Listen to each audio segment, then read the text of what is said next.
If you like the video, make sure to like, subscribe, and comment for more videos like this. Have you ever had any terrifying personal encounters with unknown creatures, cryptids, humanoids, werewolves, Bigfoot, the Wendigo, or other supernatural beings? I once encountered Dogman at my grandpa's grayling home when I was approximately 13 years old. He cleared out several acres of swamp forest along the O'Sable, and we used to have yearly reunions up there. A lot of family members have had their own experiences. For me, I was walking back to my family's camper on a well-lit night when I spotted something crouched beneath some small trees. I stopped and watched for a second, already a little freaked out, when a crack sound came out of nowhere as it swung up its head and spotted me. I don't know if it made the cracking sound or not. The hair stood up on my neck as it jumped up and swung its body in the opposite direction and tore off at incredible speed, hurling itself over a short rock wall and into the thick pines behind it. I just remember it was very thin and lanky, with long limbs, very werewolfish, but not like the Wolfman. Far more like a wolf, but it moved like something else. If you've ever played Diablo 2, it resembled the druid's form on there. Though I can't with confidence say the hands were the same or anything like that. Just the general shape of its body. The following morning, I couldn't find any signs of prints or anything else, though my great-uncle still has a plaster cast he took a couple of decades back from a sand pile that stood at the edge of the property. A huge wolf print as big as your hand. The DNR came out and looked at it and couldn't explain what it was. The print was just too large to be a wild dog or wolf. I got to see it again about 6 or 7 years ago at his place, and it still freaks me out. A lot of weird things happened up there that still haunt me to think back on, but that encounter was by far the most alarming. Papuan cryptid?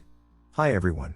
I have been following the work of a woman called Sabine Kugler, who has grown up and lived in the remote jungles of Western Papua New Guinea because her parents worked as language scientists and missionaries. She has published a widely sold book called Jungle Child. She once explained an experience she had with a creature that was neither human nor animal. She lay beside a fire and was about to go to sleep, but she suddenly noticed a weird, unknown smell. When she turned around, she saw a humanoid creature roughly 4 feet in size with a small body but very long limbs. It had an elf-like face with long hair that looked like dreadlocks. Its face was similar to that of a fairy and weirdly beautiful. As soon as she saw it, she started to scream, and native Papuans ran out to see what happened. When she explained the creature's appearance, the natives laughed and said it was a being called a mimu and that they weren't humans. Her description matches that of a Dutch settler who claimed to have seen the orang pendek. The Sadapo was also hairy on the front of its body, the color there was a little lighter than on the back. The very dark hair on its head fell to just below the shoulder blades or even almost to the waist. Had it been standing, its arms would have reached to a little above its knees, they were therefore long, but its legs seemed to me rather short. I did not see its feet, but I did see some toes that were shaped in a very normal manner. There was nothing repulsive or ugly about its face, nor was it at all ape-like. What do you think? Australian Yowie encounter 1989. We lived in the hinterland of Sunshine Coast, Australia. I was 16, circa 1989, and our house backed onto a wooded hill. Late one evening I was struggling to sleep and listening to the drizzling rain.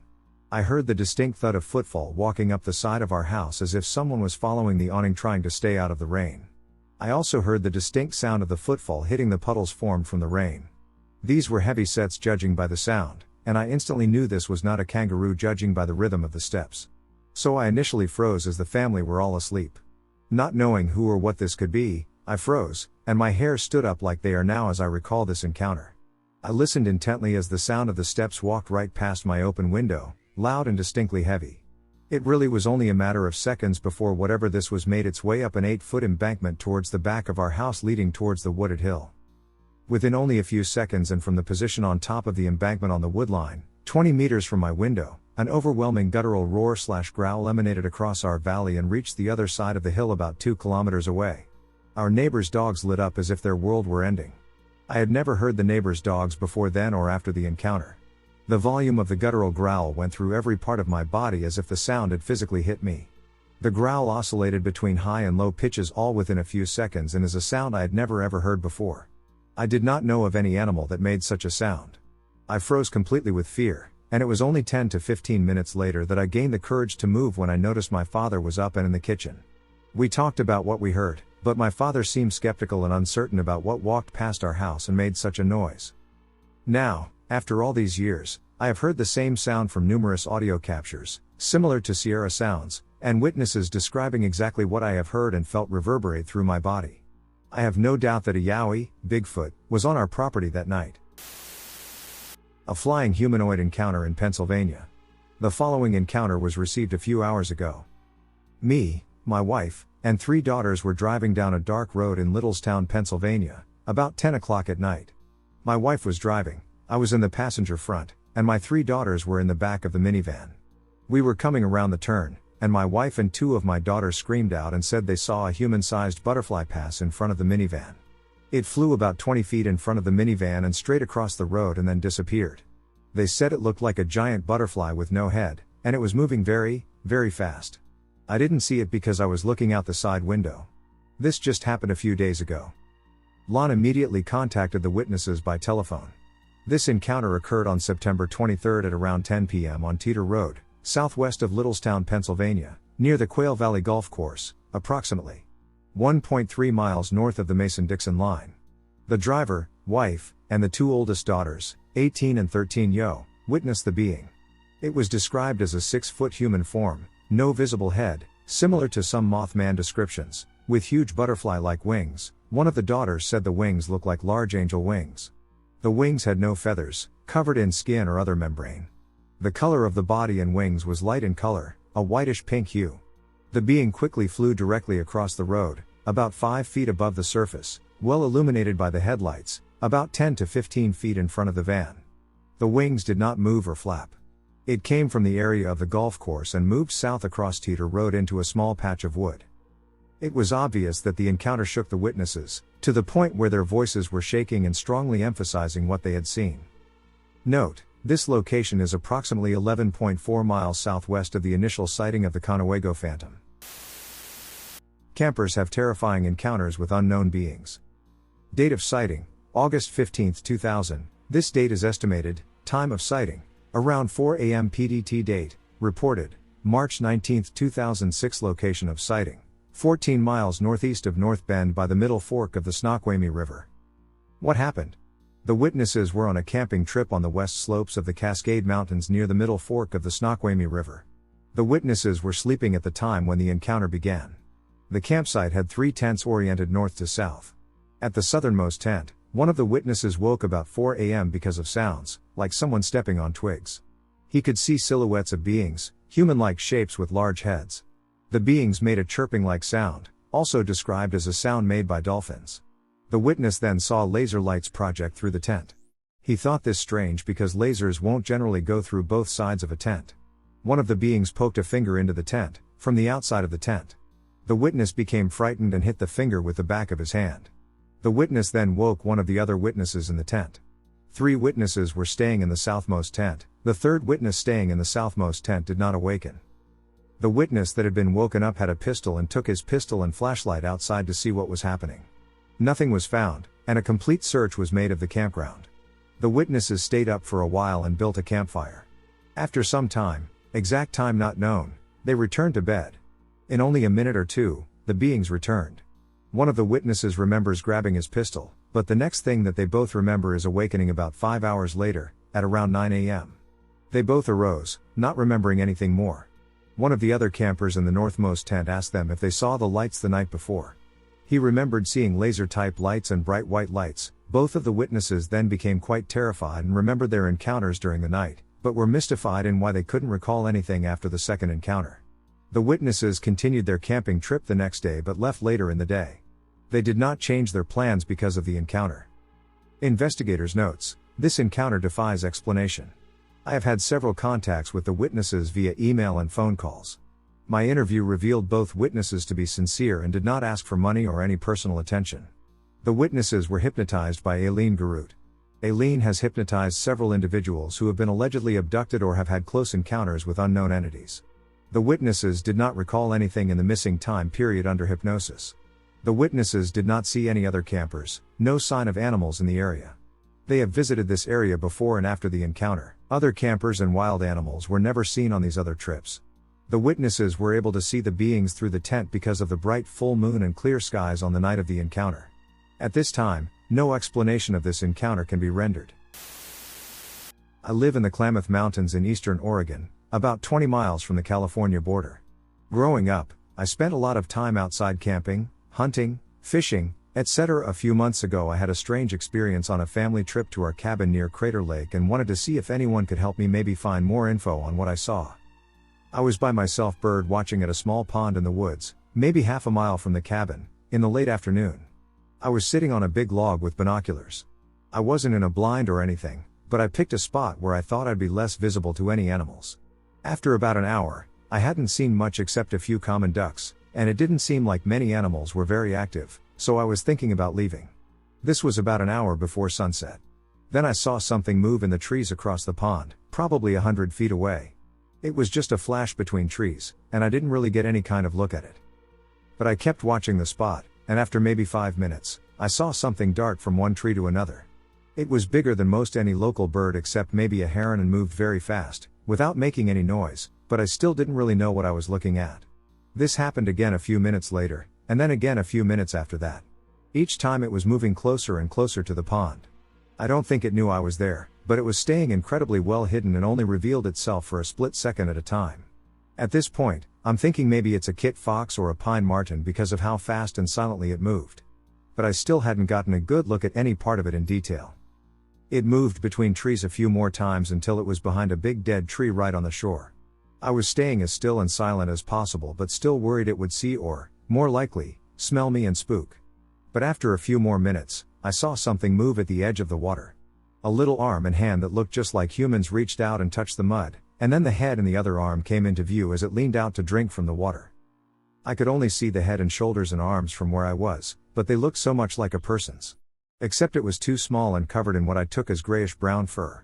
The face wasn't exactly human, more monkey-like, but it was too far away to see much detail.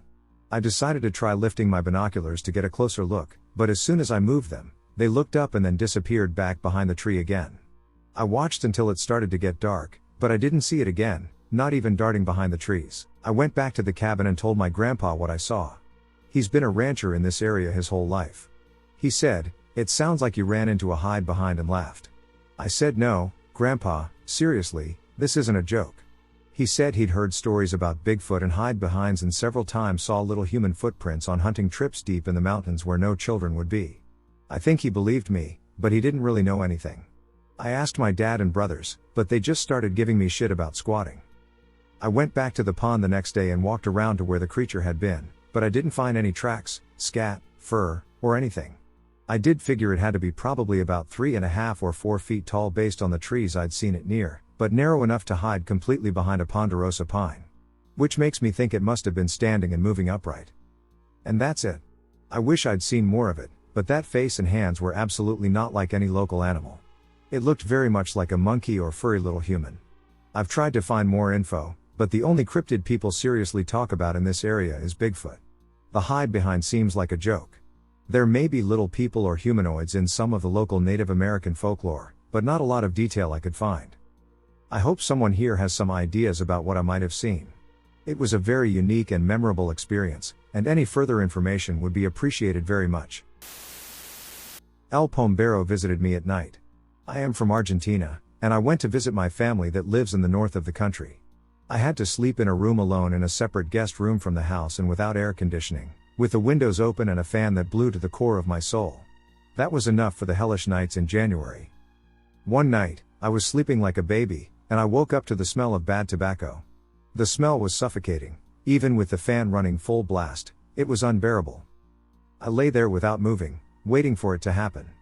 But immediately I realized that someone was watching me from the window. It is one of those sensations that you cannot confirm, but you know what is happening. Someone was watching me from the window. Anguish and fear entered me, I did not understand what it was. I knew that it was not a person wanting to enter to steal, it did not feel that way. It was someone or something that was just looking at me in the darkness of the courtyard of the house, standing on the edge of the window. Time passed, and they did not leave, neither the foul smell nor the sensation of being watched. Anguish and fear turned to terror. Without moving, I began to pray. My family is very religious, so it came quite naturally for me to pray. I'm an atheist, but fear overcame me. After a while, everything happened, the smell disappeared completely, and the person who was looking at me also. I got up and turned on the patio lights. Nothing was visible. The next day, I went out to take a good look at the patio. At the edge of the window, odd, amorphous footprints, lying in the yard, a wooden pipe. The Pombero was looking at me from the window. 2024, Dublin, Ireland. This only happened about a month ago. I was walking around my area and decided to head into the forest since I hadn't been there in a while. I've had encounters with things in these woods before, but it's a rare occurrence. Everything was going smoothly. I found some new paths I hadn't seen before, and barely any people were around.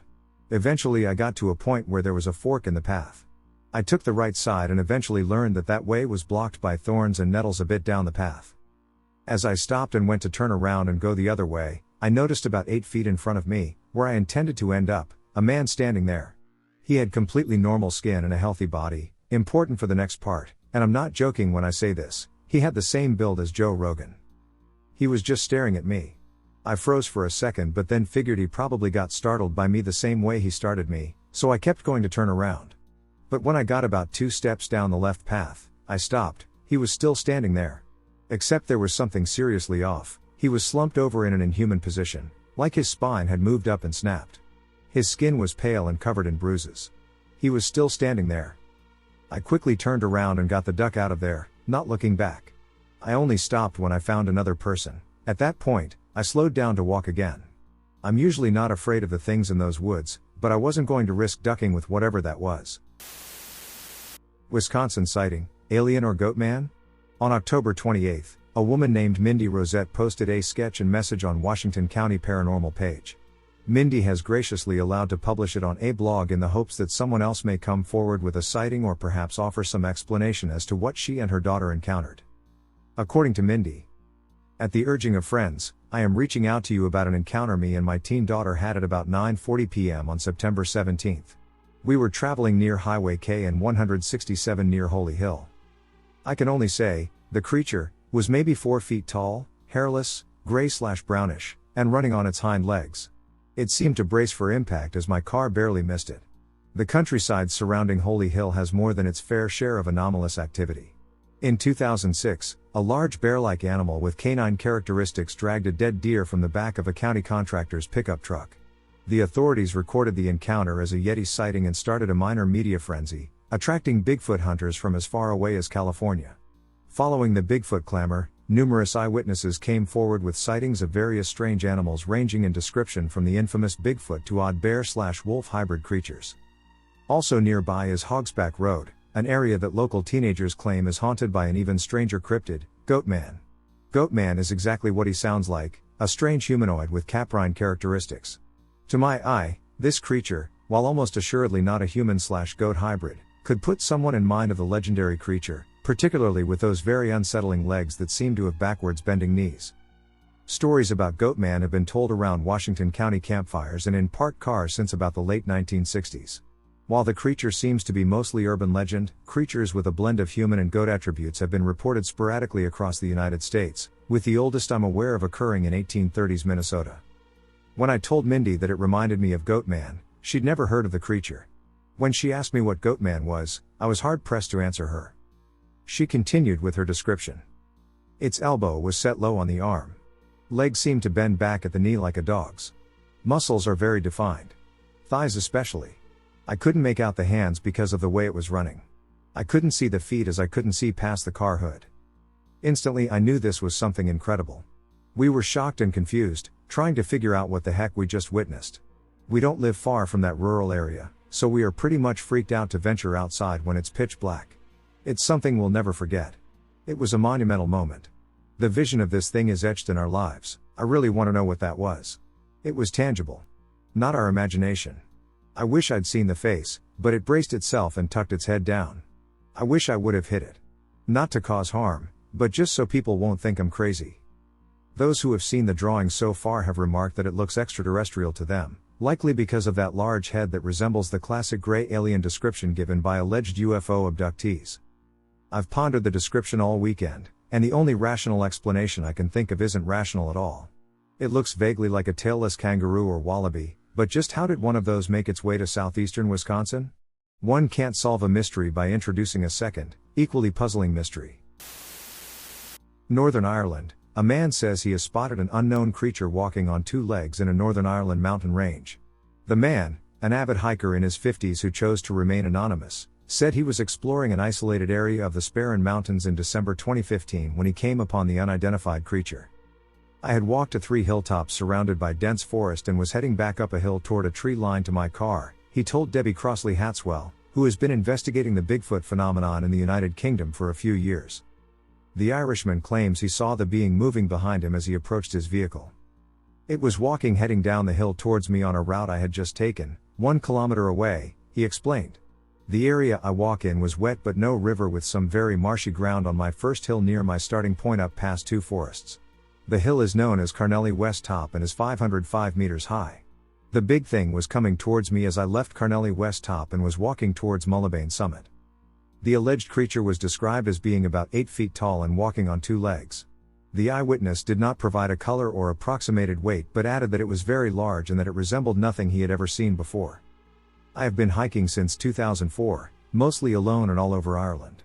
I am not easily spooked, but I did not hang about, as I am of the opinion that if it wanted to, it could have caught up with me easy, he explained. The man, claiming to be an experienced hiker, said he wasn't carrying binoculars in his backpack that day but that the bipedal creature was not a human being. I had great visibility, and I know about the optical illusions and what lone trees can give when walking. I have pondered this for a while now, but I have not a clue what it was to this day, as I see people on the hills and mountains at various distances. Hatswell, who claims to have come upon a Bigfoot-like animal in the 1980s, told Cryptozoology News that the man is a known wanderer in the United Kingdom and that he is serious about what he purportedly saw. He knows how people look from the same difference, he just kept repeating it couldn't have been a person. It was too big, and it walked through the swamp like it was nothing, said Hatswell. Last month, a couple in Northern Ireland reported seeing a similar creature in Ballyboley Forest. The wood woos, also known as the wodwos or the wild man, is a mythical creature the equivalent of the North American Bigfoot present in European literature from the Middle Ages. Critics believe that inaccurate accounts of possible apes written by explorers and travelers in that time period may have been responsible for the creation of the myth. In the summer of 2013, a hiker in Canada recorded a video taken at a long distance containing a bipedal creature many viewers referred to as a Sasquatch. Meanwhile, the Irishman, while not completely sure as to what he really saw on that winter day, says he doesn't want to rule out anything. Most wild creatures are very cautious and secretive and rarely seen, he explained. I would like to see camera traps being set.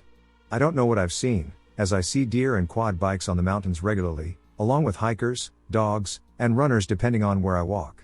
All I can say the thing I saw, for want of a better word, was out in the open following a fence down a hill I had just left in the same direction, and it was moving fast on 2 legs, he said, adding that he has walked over 300 mountains in Ireland and seen things he could always name, but that this view was totally different. The Sperrin Mountains, a region with a population of 150,000, is considered the largest upland area in Ireland and, due to its landscape value, has been designated an area of outstanding natural beauty. I live in a small town of a few hundred people in the middle of nowhere in northern India. It is surrounded by a huge forest on the western side and farmlands on the other 3. My house is positioned on the southeastern corner of the village.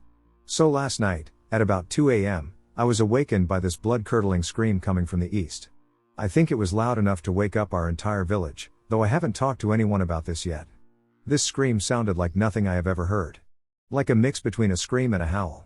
Mind you, there are no animals in our area except some stray dogs and some wild boars.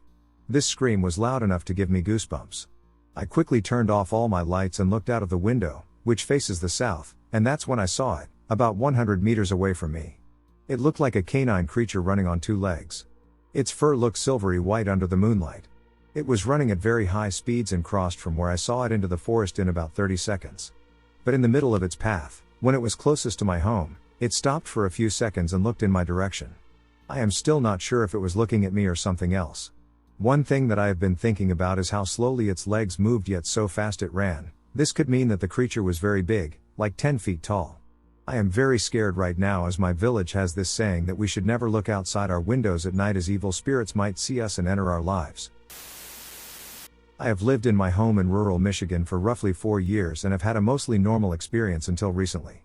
I am an avid hunter, and as such, every deer season, I'm on my property and normally go out for days to get a good buck. Well, Last year I had a small incident where I broke my right arm during my final year of high school. I ended up missing the season because of it, but my dad went for our family because that's how we got fed around the wintertime.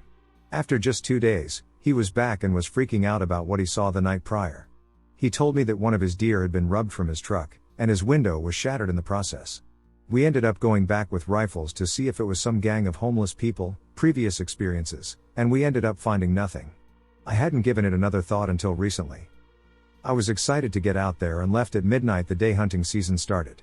I like to camp set up for at most a week's worth of supplies and normally indulge in expensive food that I make in my small wooden shack in the woods.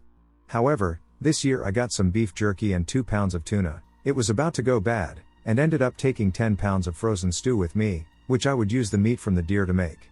I got to my spot at around 3 in the morning, however, I just felt. I don't know how to describe it, I guess I'd call it paranoid. I kept thinking I saw movement in the ground, which was just my tarp moving in the wind.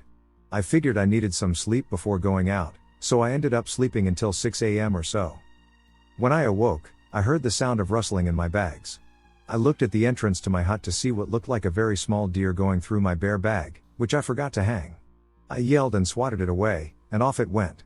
I remember this awful stench and seeing the thing run in an almost limping way, but there was no way this thing was hurt. It was like looking at a speeding car going 200 miles per hour. It was gone instantly. After taking in what just happened, I looked in my bag to see that it didn't get much. I just chewed the bag a lot. I made some coffee and warmed some soup before putting it in my thermos and getting on my way. I got to my spot around 30 minutes after that and sat there for roughly an hour and a half before seeing the most beautiful buck ever. I let it get closer to me and took the shot, which went right through the heart. I was more than pleased with that and collected my prize. I went back to camp to put it in a few trash bags and in my oversized coolers, which I had attached to the back of my little hut. After securing the deer, I decided it was lunchtime and made more soup while still smelling the stench from last night, but slightly fainter. I fell asleep in my bed while listening to a podcast and woke up at around 5 p.m. I decided to turn in for the night when I realized that my door was open. I had a space heater right next to me, so I didn't notice the cold during my nap. As I got up to close the door, I noticed a deer right outside my hut. I froze as it stared at me. It looked sick, fur that was messed up, eyes that seemed slightly too small for their sockets, and horns that seemed to be very disfigured.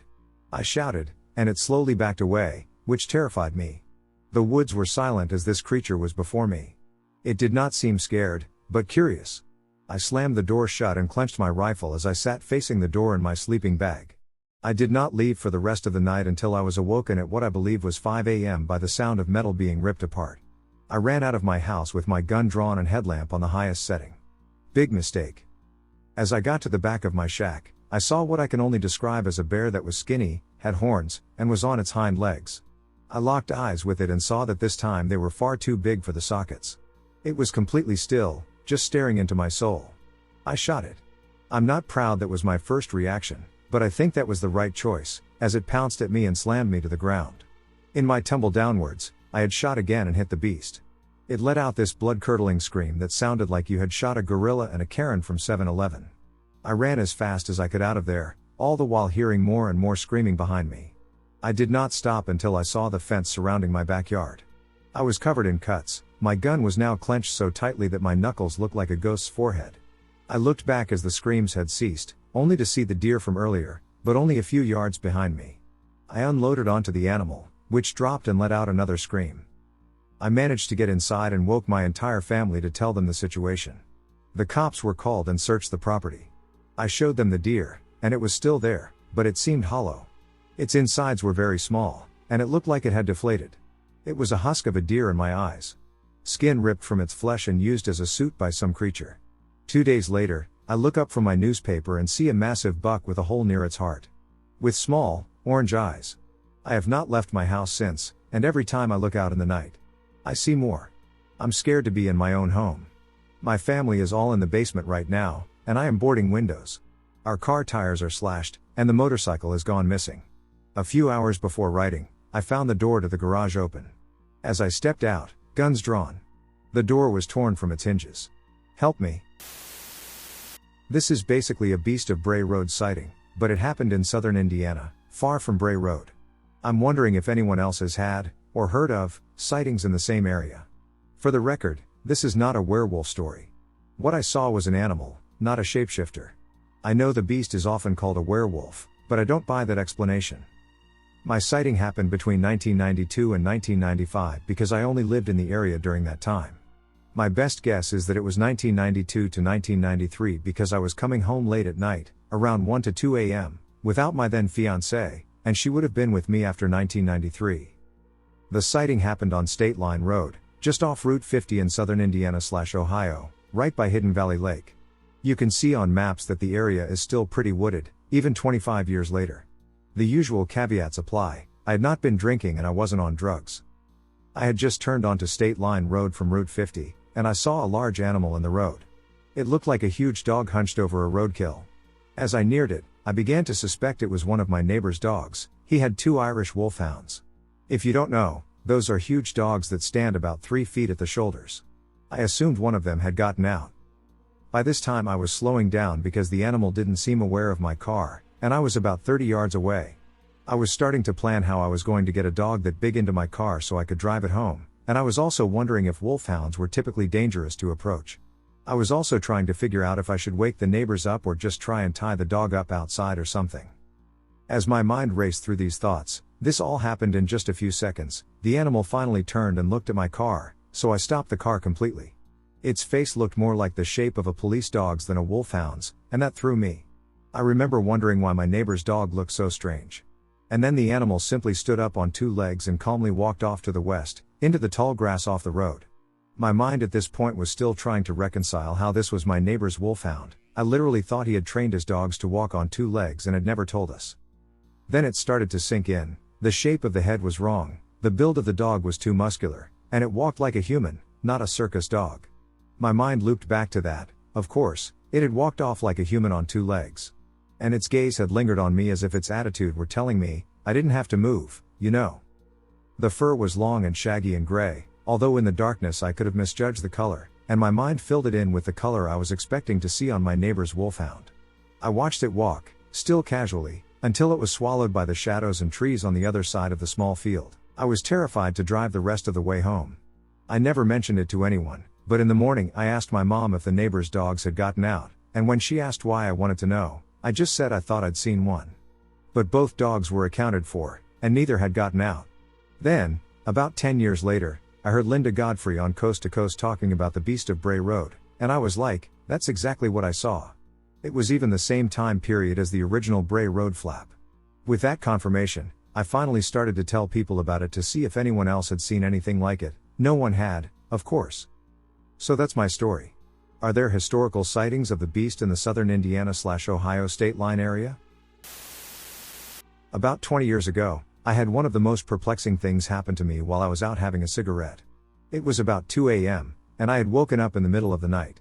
After tossing and turning, I just could not get back to sleep. I decided to go out and have a smoke. For reference, I lived in an apartment with a small cement patio out front. It is on a very busy street, with a sidewalk that runs alongside it. While the street was loud and busy during the day, it was very peaceful to sit out there at night. All my neighbors were sleeping, and the night was cool and calming. Anyway, while I was sitting on my patio steps, a large, dark-colored animal came into view from a distance. I was walking on the sidewalk. For some reason, my freeze response kicked in. I became a brick, and the hair on my arms was raised. While it walked slowly toward me, I tried to make out what kind of animal it was. It was easily as big as a horse. I know people sometimes walk their horses around town, even though this is a large city, but there was no rider on this creature. Is it an escaped horse? The closer it got, the more confused I was. It resembled a large black panther/lion/bear hybrid. It had black fur that was kind of wavy/curly.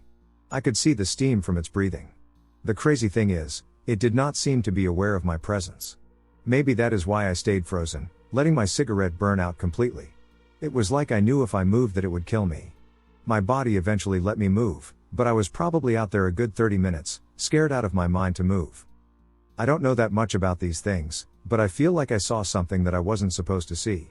I feel like it was from a different dimension or something, and I just got a peek. I've had a few paranormal type encounters and another perplexing glitch that happened recently, and it always feels the same. I feel as though I'm only catching a glimpse of what lies beyond the veil. Please tell me someone else has seen this creature. It has haunted me more than any other unexplained experience I have had. I've tried talking about it with other people, and they usually just say something patronizing like, "Wow, that's crazy."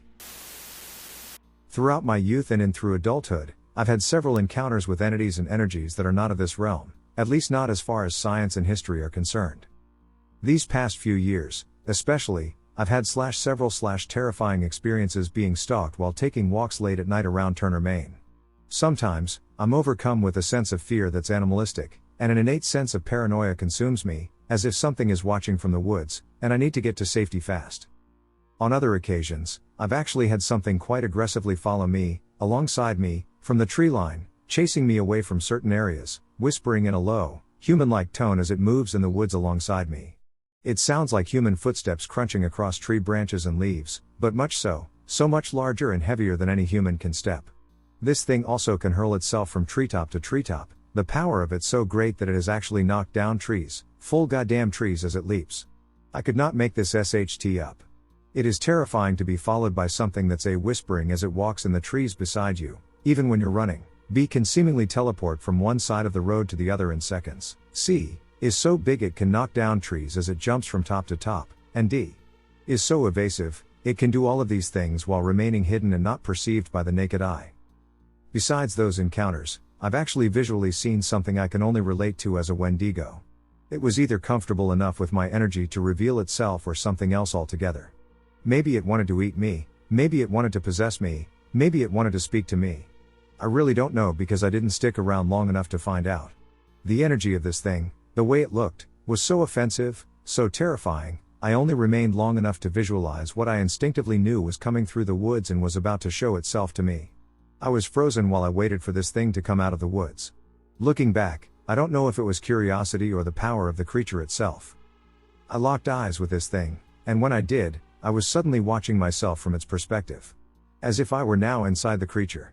Horrified, I tore myself away. Luckily I was on the front steps right next to the door, and ran inside with a lit cigarette. I was so scared, I wasn't even thinking any thought besides running. Now. I locked the door, hurried to my bedroom, and screamed for my housemate. I refused to even step out of my bedroom for the entire night, and I pulled down the blinds.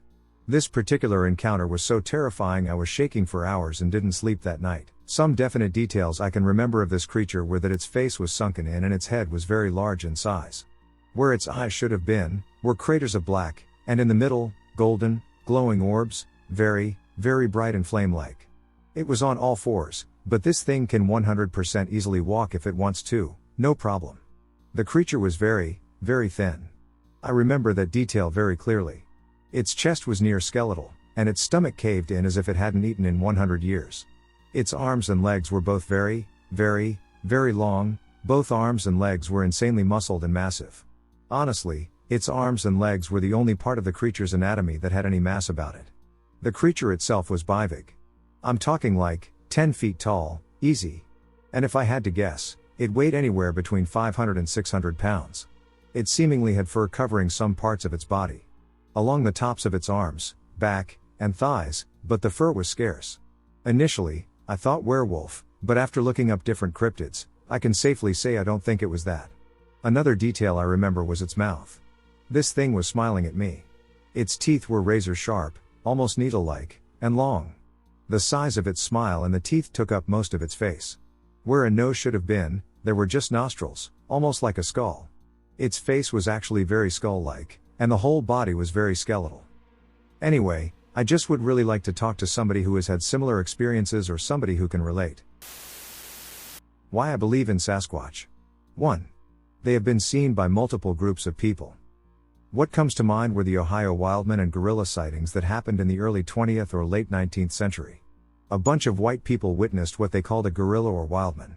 It was described as 6 feet tall, bipedal, and capable of swimming. What really perplexed me is that they independently described what many natives described as Sasquatch.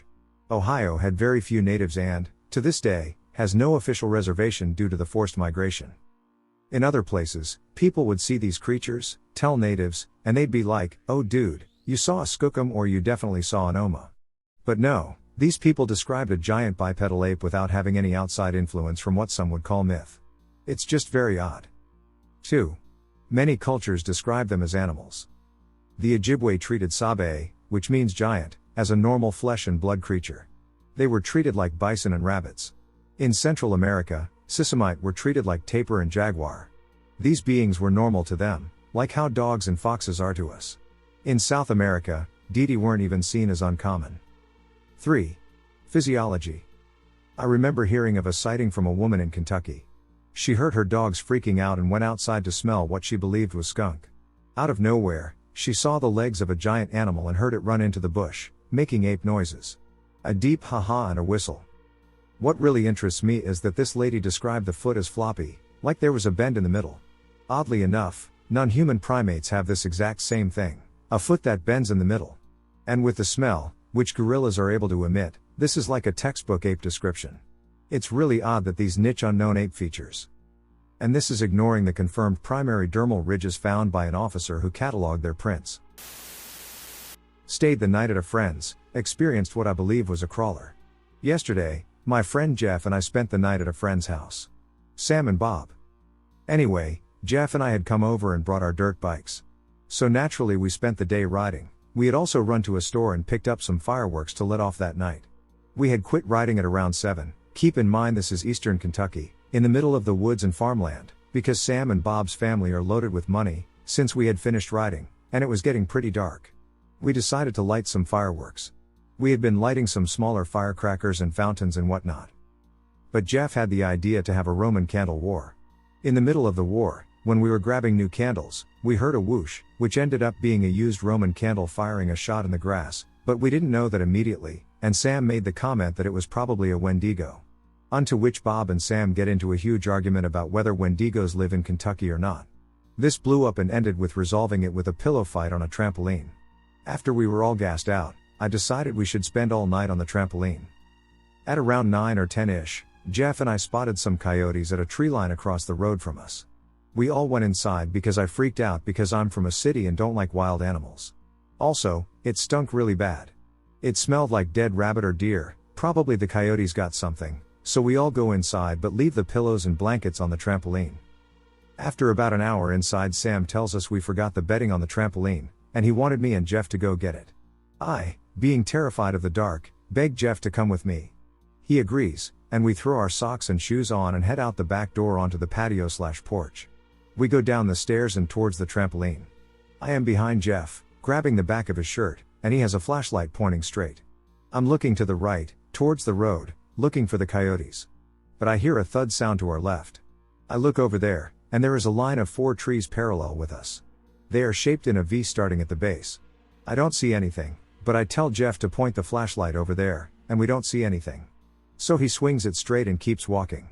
I hear the thud this time, but this time Jeff also hears it. It is much louder, it's still to our left. Jeff swings the flashlight in between the second and third trees in the row, and it's walking straight with us, not at us, but towards the same direction we were going. As soon as the flashlight lands on it, it's behind the third tree now, and it ducking stands up in the middle of the V of the tree. It stood about 4 or 5 heads taller than me, and I'm 5 feet 9 inches. It was incredibly skinny, as in I could see its ribs through its skin, which was a bright white, not fluorescent white, but when the flashlight hit it, it definitely had a glow. Its eyes were the scariest part, 2 big reflective orbs that were dark gray/blackish, but here's the catch, they were reflective in a sense, like the eyes illuminated the flashlight back at us. Also, his hands were gigantic, with fingers wrapped around the tree trunks, and they were super long. Jeff looks over, and I scream, and he just stands still. I turn around, and he is still standing, but he dropped the flashlight. I still have his shirt in my hand, and I yank him hard, and he just takes off in front of me. I sprint past him and up the back porch stairs. He falls on the stairs, and I run to the door and open it and wait for him. As soon as he runs through, I slam it shut, lock the deadbolt, shut the curtains, and jump back onto their couch. Sam and Bob were putting their socks and shoes on when we ran inside because they had heard me scream my ducking lungs out. Jeff is standing on the couch, and he starts babbling and telling them what he saw, and I started hyperventilating. I have anxiety and asthma and had an asthma attack. I haven't had one in years, and I stopped carrying my emergency inhaler a long time ago. Sam is bewildered, and I started crying while I was having my fit. I cried for almost an hour and didn't fall asleep until almost 3 a.m. I woke up and packed, and my parents came and scooped me up.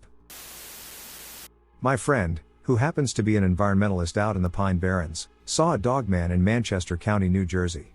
His name is Harold, and he and his friends were going back camping out in the woods on this large pickup truck, and he was looking towards the wood line to make sure no deer were going to jump into view. The truck was going about 40 miles per hour, and he noticed something was following them on this trail.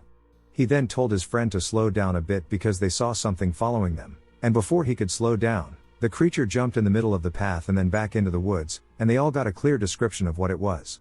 My friend said it was tall, about 7 to 9 feet tall, with the body of a bodybuilder and perked ears and a snout like a German shepherd.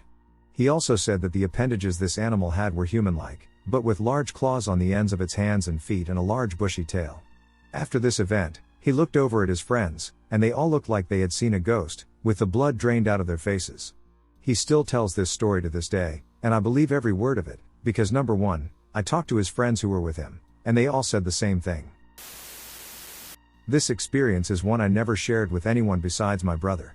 When I was about 13 years old, I was living in rural BC. One night I was in the hot tub on the deck outside just watching the woods, taking in the silence. It was winter time, and we just recently had a snowfall that left around knee-high of snow. It was around 2 to 3 a.m., and out of nowhere this very large wolf, bigger than one I have ever seen by far, came out of the woods.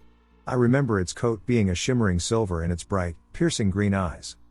As this wolf was walking along the fence of our paddocks, it locked eyes with mine, and we just kind of stared at each other as he walked past me, both alone in the middle of the night, in the middle of nowhere.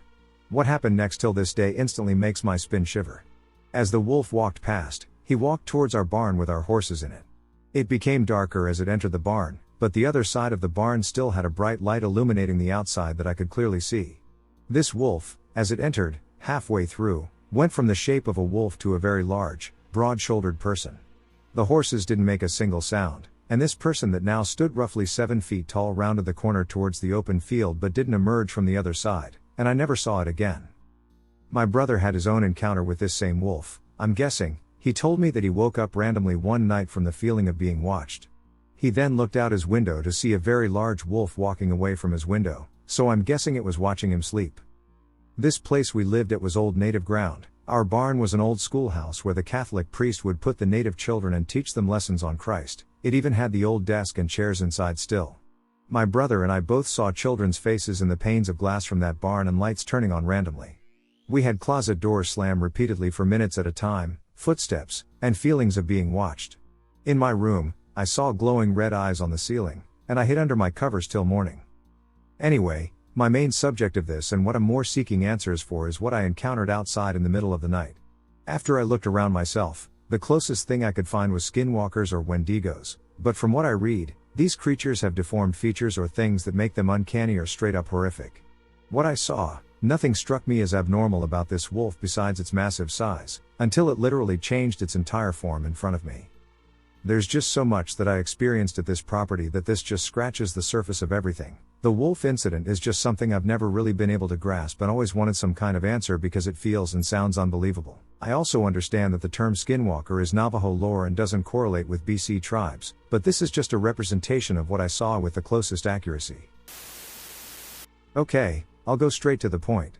This is not my story, but my dad's story, he told me once. So back in the late 1970s, my dad was working in a lumber mill in Samarinda, Borneo, Indonesia, doing lumber mill related work. Then he said one day he saw a crowd of people gathering around what appears to be a makeshift cage made by the locals. What really surprised him was inside the cage is a big primate standing upright, around 2 meters tall, according to his account. The hair color of this primate is similar to that of the orangutan. What is even weirder is that the primate creature seems to be crying. So how did the ape fella end up there, you might ask? My father asked a local about the primate, and one of them said one day a man from the nearby village was missing when hunting, so the villagers went to the forest in order to find that man. During the search, one of them found a huge footstep that is so huge it cannot be human. So they split into smaller parties to follow the track, and to their surprise, the missing guy was found on a tall tree tied up in what seems to be a nest of some primate. So they helped him, and he told them he was kidnapped by an upright standing ape. The villagers got curious, and the next day they formed another search party to search for the ape instead. I don't know how. But my dad said somehow they found it, and that is how it ended up in that cage. My dad doesn't know what happened to the ape, but some of his colleagues said the villagers killed it to avoid more victims of kidnappings. The primate creature was female. The villagers speculate that it kidnapped the man to make a bride out of him. And that's the end of my dad's story. Now I know it doesn't behave like the usual Bigfoot I hear in stories. That's why I think it's a good idea to share the story here to find out what you guys think about it. Do you have any stories featuring similar creatures? Let me know if I'd like to read it. Skinwalker encounter at Congaree National Park. I was camping in Congaree National Park, 20 minutes outside Columbia, South Carolina, with my fiancé and best friend for about a week or so. It was a beautiful park, green and lush, with a small town, that I forgot the name of, about 5 minutes away from the campsites. I don't know if it's relevant, but I am 1/3 Iroquois, and my fiancé and friend are both part Cherokee.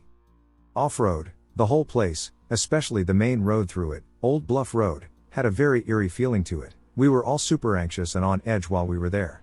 The town consisted of a rundown bait shop, an empty-ass hardware store, a Dollar General, and a tiny diner called JD's Place. They had super good food, but the owner, JD, and the old lady who cooked in the back and even the customers were super creepy. As soon as we walked in, they all stared us down, stopped talking, and turned the radio off until we left. JD was very quiet when he spoke. It almost seemed intentional, though when we asked for wood, he told us where his house was and said he'd give us some if we went to get it. The campsite was very secluded and was all trees with small trails and small clearings between trees for tents, and it had a small parking lot with a little hut for the bathrooms and no water or electricity. Our site was in the very back with nobody really around because we arrived on a Monday. That night, I felt intense burning on the back of my neck, the feeling you get when you know someone is staring a hole into your neck.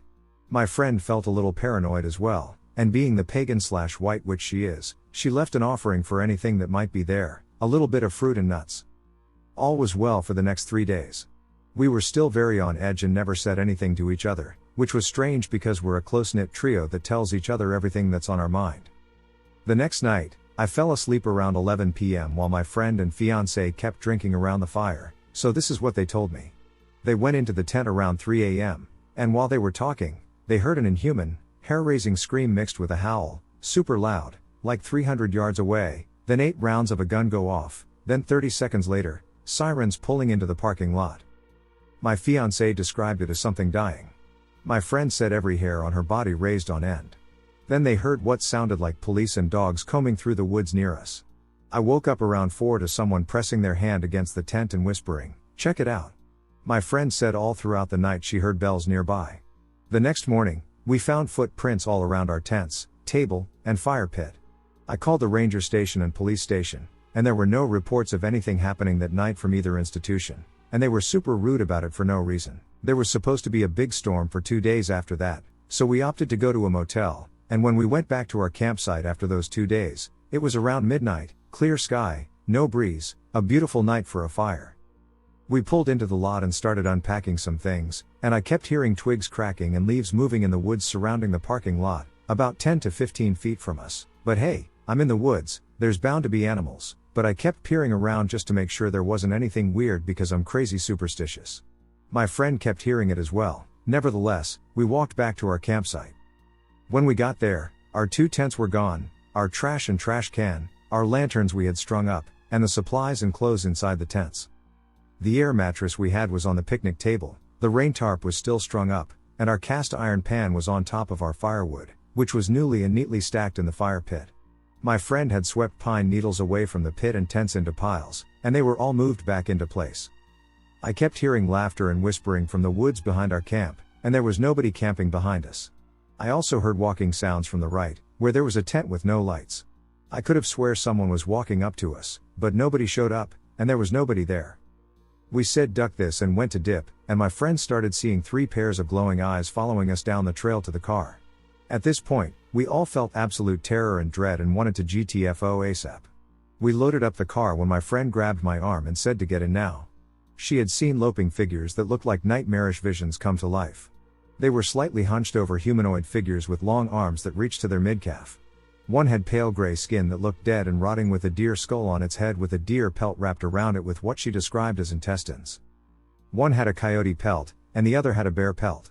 As we drove away, something smashed against the driver's side of the car and shook it a bit, and my friend says she saw them following us off Old Bluff Road. I was focused on keeping my fiancée calm and driving well to get out. A weird thing that we found out after was that people from KCSC, next to the park, won't talk about the park at all. I cannot make this up, y'all. I didn't know what those things were. My best guess is a skinwalker, but I'm open to any ideas. Now, I don't think I saw skinwalkers, I think I saw crawlers. Freak IE. I want to preface this story by saying, we have tried every logical explanation possible. We've looked up every indigenous animal in the area and every kind of call they would make for any situation to compare to the sound this thing made, and nothing sounded remotely close to what we heard. So yesterday and my boyfriend decided to go hiking and camp per usual. Nothing was out of the ordinary except for the fact that we had so many delays, which I now think was the universe trying to prevent us from coming to this trail because it seems like it all led up to this very moment. Well, instance 1. We drive up the road to the trailhead and we find someone's dog, which the whole encounter was good. It was some guy's dog that lived nearby, but we got off track with time trying to make sure we got the dog to where it belonged safely. We went to a swimming hole, it was all normal and okay. But here's where things start getting chaotic and odd slowly but surely. We go to the nearest populated area and grab chicken sandwiches from this food truck, and it took forever, which got us off track with time. They were pretty weird and icky tasting. Well, then we try to get back to the trailhead, and his GPS starts going crazy, and it ends up taking us 16 miles out of the way from where we were even supposed to go, which made us even more behind on time, and the reason we were in a hurry was because we wanted to get to the camp on top of the mountain before sundown, which was at 8:50. Anyways. So we finally get on the road that goes to the trailhead, and the energy in the forest is just dark and off. It was like the woods were dark at 6 o'clock, but the sky was blue? It was just really weird and eerie. Well, as soon as we get to the trailhead, my boyfriend's stomach is like hurting so bad he's hunched over and not even sure if he can do the trail because he is in so much pain, and I'm feeling really freaking weird too. Well, we got going on the trail, and it was 2.8 miles, so we were in a hurry to get to the top. I don't know what the hell was going on, but literally, he and I both are like getting our asses kicked by this trail. Which I want to add, we are pretty avid hikers, and it should have been a cakewalk compared to what we normally do, so neither of us should have had an issue going up this trail. But we both literally were sick, like I nearly threw up so many times and even put my fingers down my throat to throw up and couldn't. We both were dizzy and so physically weak it was like not normal for us at all. We couldn't even walk straight on the trail, we were so fainting and disoriented. Mind you, it was not hot up there at all, it was fairly cool outside.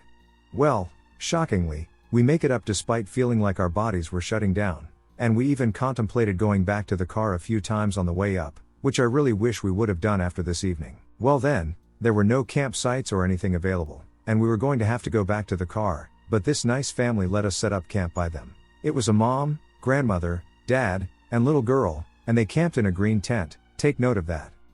And then nightfall comes, and we went up to smoke a joint on the fire tower that was up there, built in 1933, BTW.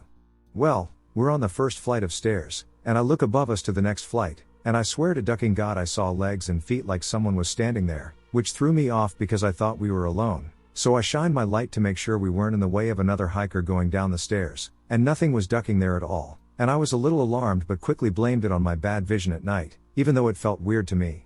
This is where it gets terrifying. If you don't think it could get worse, it does. We go down off the fire tower and hang my boyfriend's food bag on a bear cable, which is just up high so bears can't get the food or attract bears for those who don't know. Anyways, we are walking back to our camp, and we shine our lights around and out of ducking know where something screeches the most god-awful bloody murder screech. It sounded like a woman but like not human at the same time, and I stopped and said, "What the duck?" And it screams again.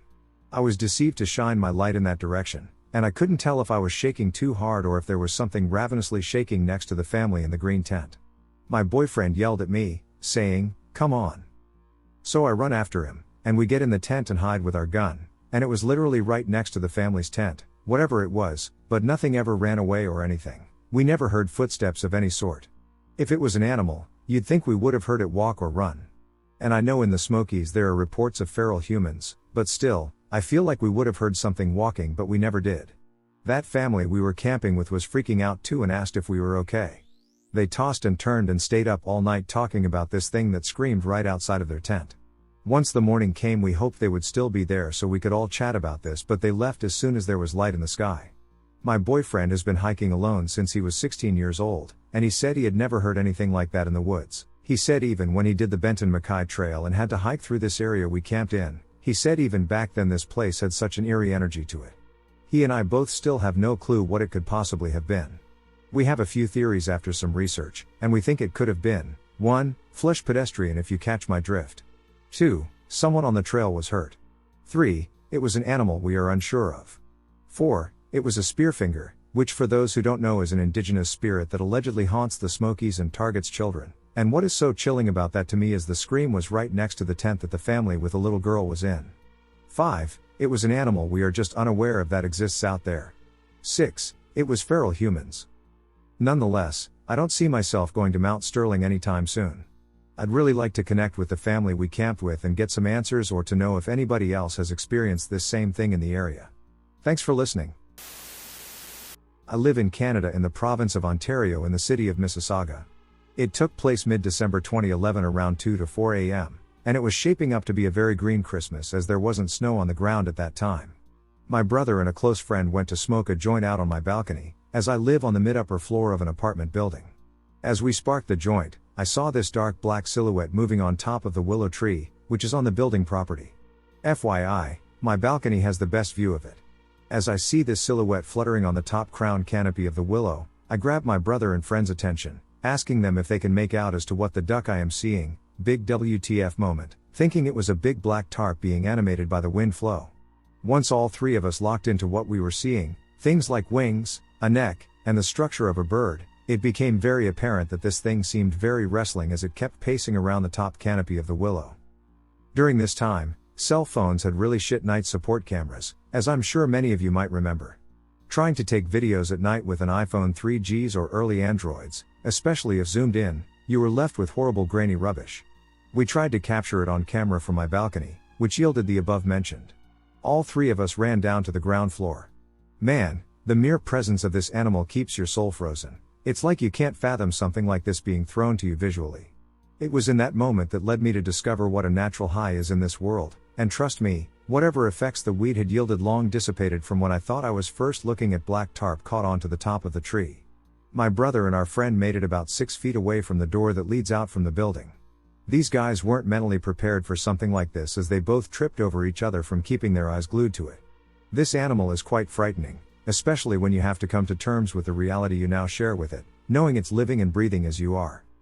I chose to proceed closer to the tree until I got about 5 feet from it. I couldn't approach any closer as it shrieked a sound so intimidating and loud it sounded like an eagle on steroids but much deeper and sharper in terms of its pitches. I distinctly remember it going into a crouched position with its tail up and its head charging downwards with its wings up, half opened and curled upwards. This bird is all black with some red feathering near the face. Never felt that specific feeling of fear before. I ran back towards my brother and friend. The bird continued to get more aggressive. It literally flapped its wings and hopped to the next building, which is about 4 stories high, with the willow being about 7 stories, and the distance between both places is less than 15 feet. It paced around there, agitated, then flew off again and disappeared. The wingspan was definitely 16 plus easily, and it was about 8 to 10 feet tall. A lot of people share this type of experience with themselves. I was lucky enough to share it with 2 others. We told a few of our other friends, and surprisingly, they believed us. I became really obsessed with finding answers. I even thought about calling the avian people who oversee the birds and wildlife but didn't want them to think we were crazy or lying. I definitely found things that helped me understand more about the Thunderbird and my experience. I really appreciate the opportunity to have shared this with you guys. This is something I have carried with me and kept private, not leaving my immediate circle of friends. I even got a tattoo of a Thunderbird to immortalize that day. One thing that stood out the most was that it was at night. I feel like it's evolved and adapted to being nocturnal, that's why it goes unnoticed during the day. Never seen another bird that active, let alone be in clear sight during the night besides owls. Need help identifying something I saw. I wish that I had a camera or something to take a picture of what I saw a few years ago in my backyard. I have been looking over the internet to try and find a name for what I saw, but nothing has come to fruition. I was hoping if I could describe it the best I could, maybe someone can help me find its name. I live 10 miles from any store, and it is deep woods. I have a backyard that angles downwards and is kept cut for about 100 feet. Past the 100 feet is a brush line and woods as far as you can see. In the middle of winter, along the tree line, there were these very small figures that I say were about a foot tall along the brush line. They were all white, but one, which I think was the leader. They had what looked like white robes, and their faces were covered. They were all looking toward the ground. After a while of them not moving or doing anything, I went to the bathroom. When I came back out to look, the one in black was looking towards the house, but you couldn't see any eyes or anything. It was like looking into nothingness. A few days later, my great-grandmother passed away. I am not sure if that is relevant to the creature that I am talking about or not. If you know the name of the creature or have some information to put me in the right direction of finding out more about these things, please comment on this. Thank you for all your help. Stickman encounter. April 2019, midday. Location, walled garden, empty 1940s, rough guess, converted cottages, southeast England, about an hour out of London. I was working in property maintenance but did garden design for friends and family, now do it full time. A family friend was paying me in kind to redesign the garden of a property they'd recently renovated. I made the job into a mini break. Experience/location info, secret garden within a bigger walled garden. Completely overgrown, wisteria and ivy covered every wall with the mature shrubs encroaching onto the paths and gravel. Tall, mature trees cast the whole property in shade. I was using a hoe to clear back some of the shrubs and ivy so I could define the paths that converged on a vista at the back of the garden, which looked out onto fields and a wooded hill. I'd missed it the first time, but as I walked back, I noticed a little secret garden behind a big wooden door. The only reason I clocked it was that there was a sound of what I'd assumed were bees or wasps. It took a grand push, but the door eventually gave way. I had to duck to get in. The first thing I get hit with is a smell like rotten mushrooms, plus a shower of brick dust and dried vegetable matter fell on me as I passed through the threshold.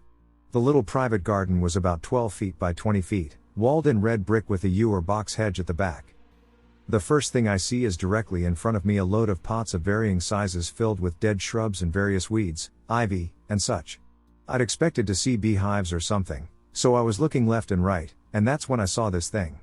There was a big old beech tree with a stone bench in front, and on it was what looked like a big swathe of ivy, saplings, or canes in an upright mass bundle. At this point I realize whatever is nesting on this bundle aren't bees. I don't know what they were, but they looked more like beetles. And so the more I'm concentrating, the more I can see this thing is a humanoid, with legs, arms, and something like a head but no face, and the proportions weren't human. If I had to guess a height, maybe 6 feet 5 or 10 seconds later the stickman starts moving, gets up just like a person, and in what must have been 2 or 3 seconds it pushed off away from me in the direction of the hedge.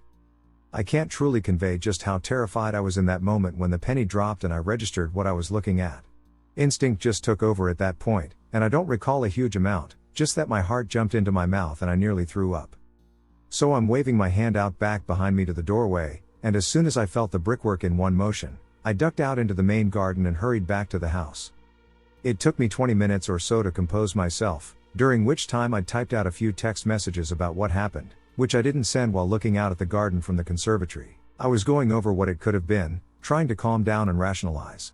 Later, I tentatively returned, having convinced myself it was nothing. I can't quite recall what I'd rationalized it as at the time, but I had an idea it had been a deer or some animal that had made a den there. But I knew this wasn't the case, and checking the garden confirmed this. The hedge at the back was solid. I used a hoe to try and find a hole to no avail. The mass that made up the humanoid was gone completely. There were no vines or twig piles left. The insect swarm that I saw covering the thing had dispersed.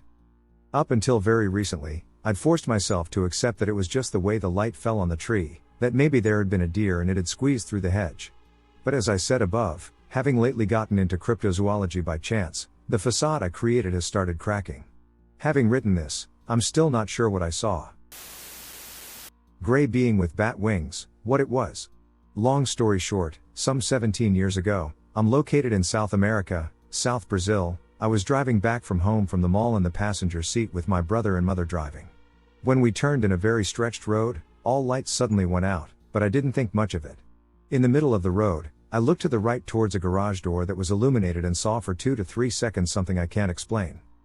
I didn't see the legs, feet, or hands. The thing was completely gray, had an extremely muscular build, had red eyes, no mouth, nose, or ears. It was crouched behind a garage door and had folded bat wings on its back. It was around 6 feet 5 inches feet tall, 2.5 meters, based on the garage door size. As soon as I saw it, it looked to me in the eyes with a face expression like it knew me personally. As soon as I realized it was something out of this world, I stopped looking at it due to extreme fear and couldn't get a better description. No, I'm not crazy because my brother saw it too. The encounter was so true it got engraved into my brain. The only difference is that he looked more at it and said it had chameleon-like eyes that shone red/orange. Any idea of what it could have been? I want to preface this by saying that I generally consider myself to be a rather skeptical person and have written off most of cryptozoology and paranormal stuff as straight bunk up until this event. I try to see if there's a realistic reasoning behind most encounters and stories, if that makes sense. This was the late summer of 2005 in Northeast Ohio. I was heading into my junior year of high school. I was spending the night over my best friend's house, and we decided for the hell of it to just crash outside for the night, with just sleeping bags. It was a peaceful enough night. The weather was a lovely balmy warmth, and the air rang with the pleasant symphony of crickets and far-off spring peepers. Skies couldn't have been more clear, as it was that special sort of feeling in the air where you were far enough away from the last time it rained that the air didn't feel heavy anymore and actually felt inviting instead of humid and miserable. This was as close to a picturesque summer evening that you could get. Everything was blanketed in the dark blue elegance of the evening light. Falling asleep was easy enough. This was a year that mosquitoes were remarkably in pretty low numbers, making sleeping unprotected with just a sleeping bag very simple. Eventually, bad luck would have it that I had to answer the call of nature, so I roused from sleep to do so. My buddy's yard was a fairly large one, with an area of wood bordering most of it. After finishing, I staggered back over to my sleeping bag and noticed my friend was not in his. We were staged a few feet apart in case a bear came and got someone in the middle of the night or something. It would leave enough time for the other one to run to safety. You know, bro stuff. In any case, I catch him in my peripheral vision, just kind of standing along the side of a shed that was in his yard. I wasn't kidding when I said this night was picturesque. The sky was so unnaturally clear that the starlight and what little of the crescent moon we had left led to quite a bit of light despite being the dead of night. However, the area we chose to pee, with the shed included, happened to be nestled along the part of the yard that was thickest with trees, leading to a large portion of the yard still being under heavy shadow. Kind of funny to think about it, isn't it? Having a well-defined area of shade in the dead of night when you expect everything to be dark. Oh? Have I mentioned that at this point it was also suspiciously quiet? The idyllic chirping of the frogs and crickets that had earlier ushered me to sleep was now nowhere to be heard. I hadn't realized it when I first woke up to do my business, but it was quiet the whole time since I woke up. Honestly, the fact it was so quiet may have been why I woke up, on top of answering nature's call. Focusing my attention back on my friend, I'm noticing he's still standing still by the shed. He was around the corner away from me, so I had to approach him from behind, and thankfully it seemed he was done going to the bathroom as his pants were up. "Hey, what are you doing just standing around here?" I ask as I circle around behind him and approach to his left. I didn't even need to wait for an answer before I immediately saw what had him frozen. Roughly about 30 feet away, hidden among the thicker area of forest in the yard way back behind the shed, it stood. I'm not the greatest with words, so please bear with me as I try my best to describe what befell my eyes. This creature was perhaps a few inches taller than myself, and I was 6 feet at the time. However, that's where the similarities end. It stood on two legs with a hunched posture as it appeared to have had its shoulders raised up with its head leaning slightly forward. It had arms, but the forearms were a bit longer than the upper arms, culminating in sickly-looking hands ending in long points, almost like claws. Though bathed in starlight and shadow, I could discern the skin of the beast was about a dark blue/dark grayish color. The head itself was mostly obscured by the shadows but retained a general humanoid appearance. I could not make out a mouth or jaw though. However, one unnerving thing about the head was that its eyes glowed red. Well, perhaps glowed is a bit of a sensationalist term. It actually looked more like the red eye effect from old photos. However, it definitely illuminated the area immediately around the eye sockets, so perhaps illuminate is the better term.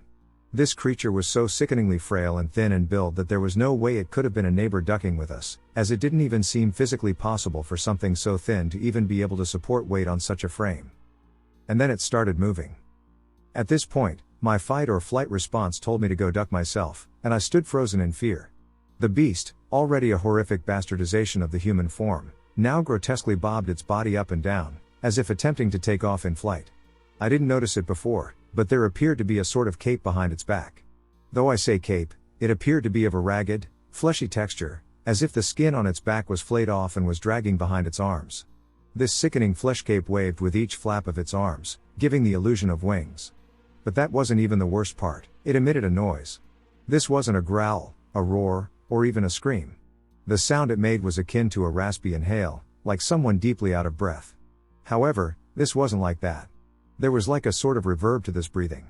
It echoed quietly yet still managed to be one of those sounds that you feel in your bones, each graveling breath raking its claws into your very soul as you are already frozen in fear. This dance felt like it went on for hours, but in reality only a few brief moments passed. Our bodies finally made enough adrenaline that we were able to ultimately bolt and sprint to his house. We talked about it the few days following, but after a point, we just didn't feel like reliving it anymore until we researched what cryptids were and settled on the idea we came across one and decided people would think we were full of it and decided not to bother talking about it to anyone. To this day, I still don't know what I encountered, but this experience has subconsciously kept me terrified of being in wooded areas after dark for all these years. In fact, last weekend my wife and kids and I went camping at a state campground, and it was the first time I had been outside at night in the woods since that day, and I was terrified all night. Thankfully nothing happened and we had a nice weekend, but it's crazy that this experience affected me for so many years. My wife was the only other person I shared this experience with, and at first she laughed it off, thinking I was kidding, until she saw how solemn I got when I talked about it and that it wasn't a joke to me. She then confided in me that she's experienced her own paranormal things, so that's fun too. Thank you for taking the time to listen to all that, and hopefully I was able to convey that night to you pretty clearly. Superficially, I would say it resembled what people have described what the Mothman looked like, but I never saw it actually take flight, and the eyes didn't glow nearly as bright as reports made it out to be. Also, the wings only looked like wings when it was flapping its arms, and I doubt it could have actually flown with those raggedy skin flaps, but duck if I'm going to stay and figure it out. Only other guess was some kind of crawler maybe, but I never saw it make any other action aside from the bobbing and arm waving. I randomly found this today, and I quite enjoy it. I also think the community seems very friendly, and I hope I can contribute to it. Thank you. First, I should mention that this encounter was not mine but my brother's. And traditionally I'm a skeptic by disposition, but over the years people that I trust with every fiber of my being have told me their stories and corroborated them with one another. I also had an experience this last year with some kind of presence, but no one saw it, just heard it, people that have no reason to lie and live simple lives. If people want, I will ask them if they can share their stories and write them down so I can forward them here. On to the story. My brother and I grew up in Alaska and often enjoyed walking around the woods behind our home. I should mention that these woods are ancient.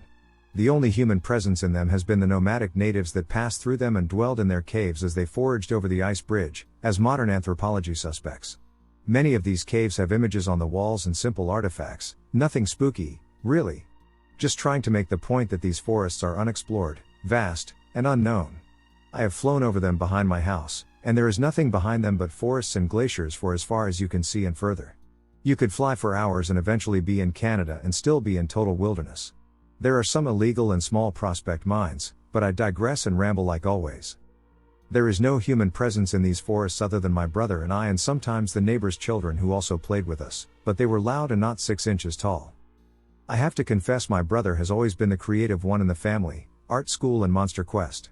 So even as a child, when he told me he saw a little creature that ran on 2 legs on a collapsed tree and was tiny, I took it as another one of his pranks.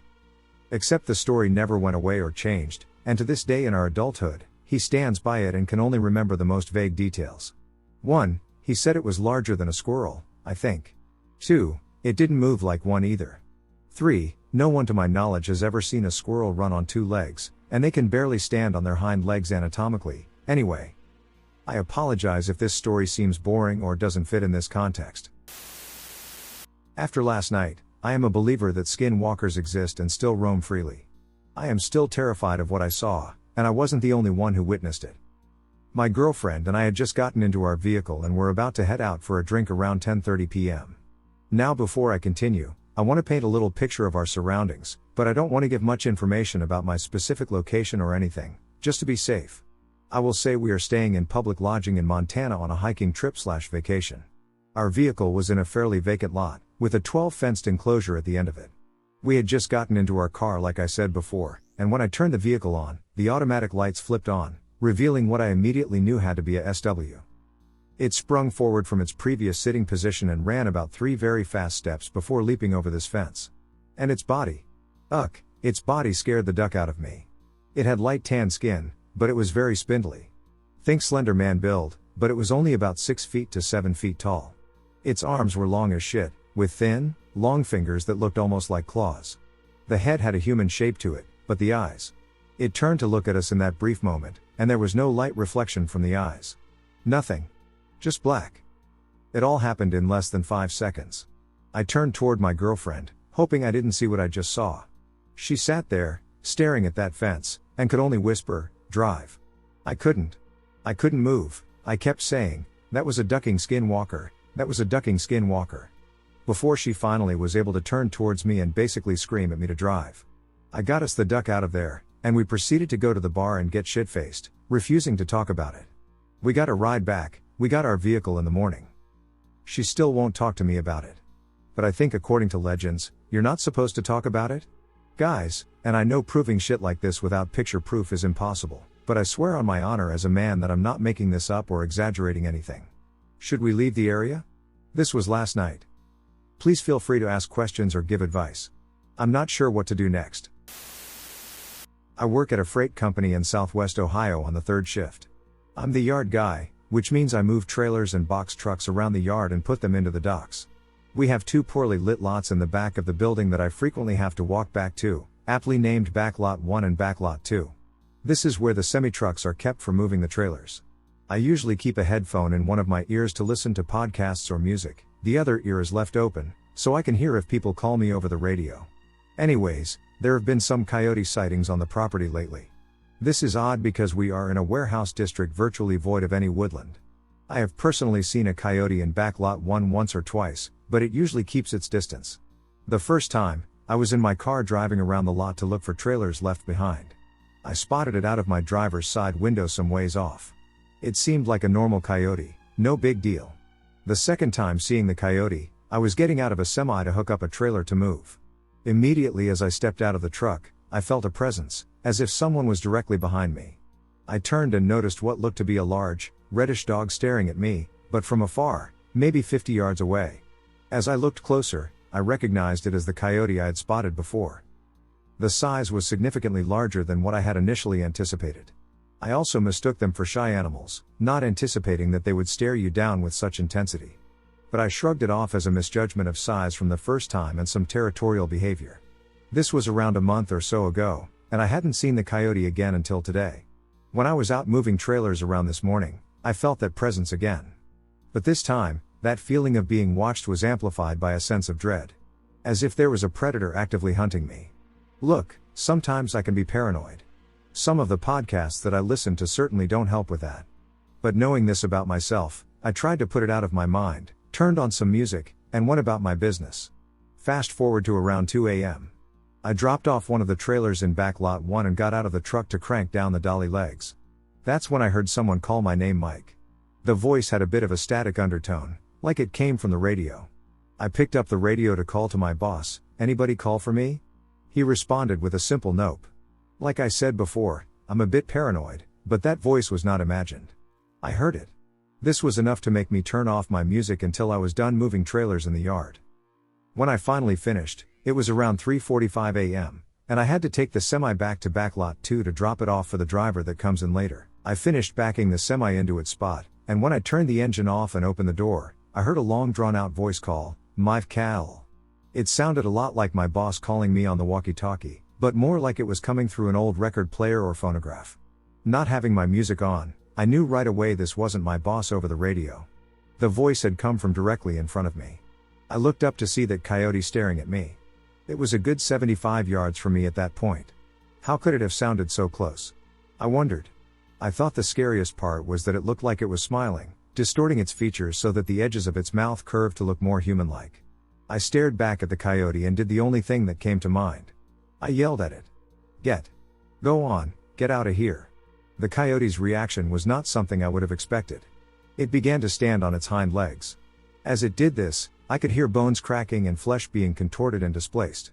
Its shape became slightly more human, with the exception of its legs and head, but paws dangled from its arms where its hands should be. As it was reaching an upright position, I had already closed the door on the semi, shutting myself back in. The thing's mouth widened into a bigger grin, exposing just how many razor-sharp teeth this thing has. I started the truck thinking my only way out may be to run this thing over and head back to the dock where my coworkers were, as well as some more illumination. I guess this thing took the truck starting as a challenge, and it bolted towards me. Its movement was unnatural. It had this awkward gait, but still faster than I've seen any human run. I slammed the gas pedal down, and the truck took off. If you've ever seen someone try to gun a semi from idle, then you know I wasn't going very fast at all. Just when I was about to hit this thing, it jumped to the side of the truck, ran to the edge of the back lot too, and jumped the fence with ease into a small patch of trees. I kept driving and pulled the truck up to our dock for the refuge of the warehouse.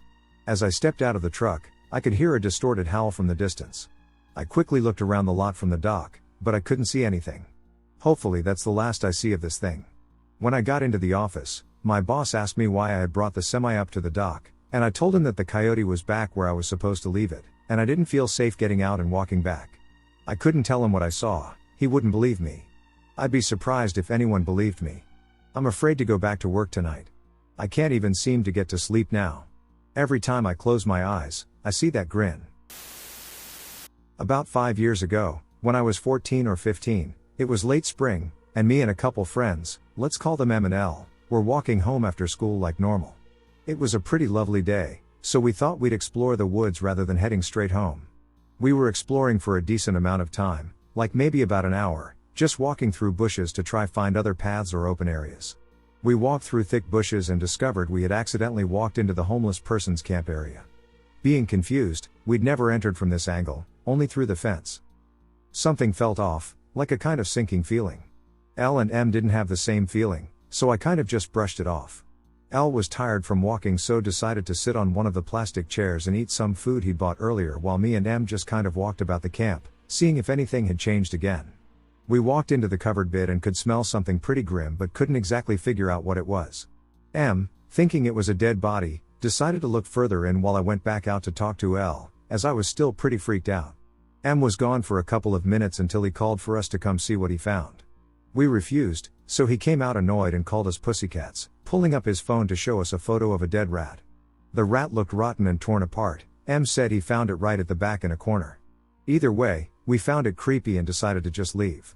I wanted to go through the fence and walk around the forest, but the other two said it would take way too long and that we may as well just walk quickly up the hill through the forest so they could just kind of get home. I decided to go with them, as I just didn't want to walk home alone. We went back the way we came with that feeling, kind of dropping. Me and M were just joking around, trying not to think about the rat, and I didn't notice L kind of fell behind.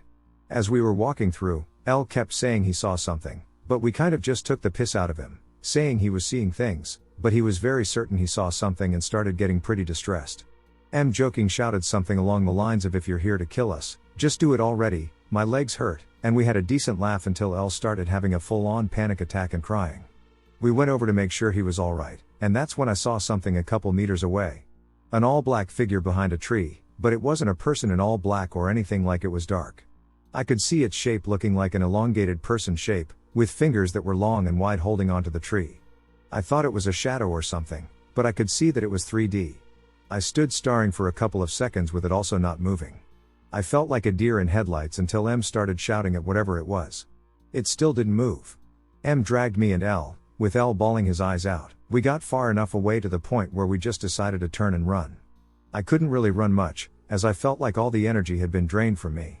I turned back, and the thing had barely moved, now leaning more out from the tree with its long, thin arm by its side.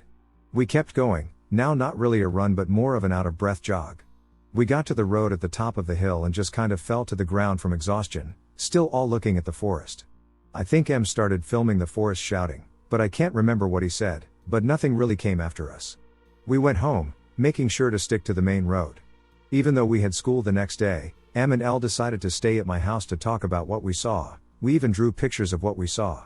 We told my mom, and she didn't exactly believe us but said she would drop us off at school and pick us up the next day to make us feel a bit better. We spoke about it with mates, but they just kind of blew us off as trying to make shit up. We looked through the video with them, but we couldn't really see anything. We would each claim to see it again but could not really validate it, as it was never as clear as it was the first time, seeing it from car windows when driving nearby or whilst walking to the shop by the field after school. To this day, neither me nor L have gone back to that forest, especially after leaving school. I don't think M has gone back to the forest, but I haven't spoken to him since the end of high school, so I don't know. But that long black figure always remains in my mind. It still shits me up today whenever I'm walking alone or in dark areas. Location: Sheboygan, Michigan. Date: November 24, 2010. Time: midnight. Two friends had gone out armed, looking for a spot to set up their binds for the muzzle loading season, when they crossed from a field with tons of deer bedding, and then they came to another field with none whatsoever. They decided to venture down this trail in the woods.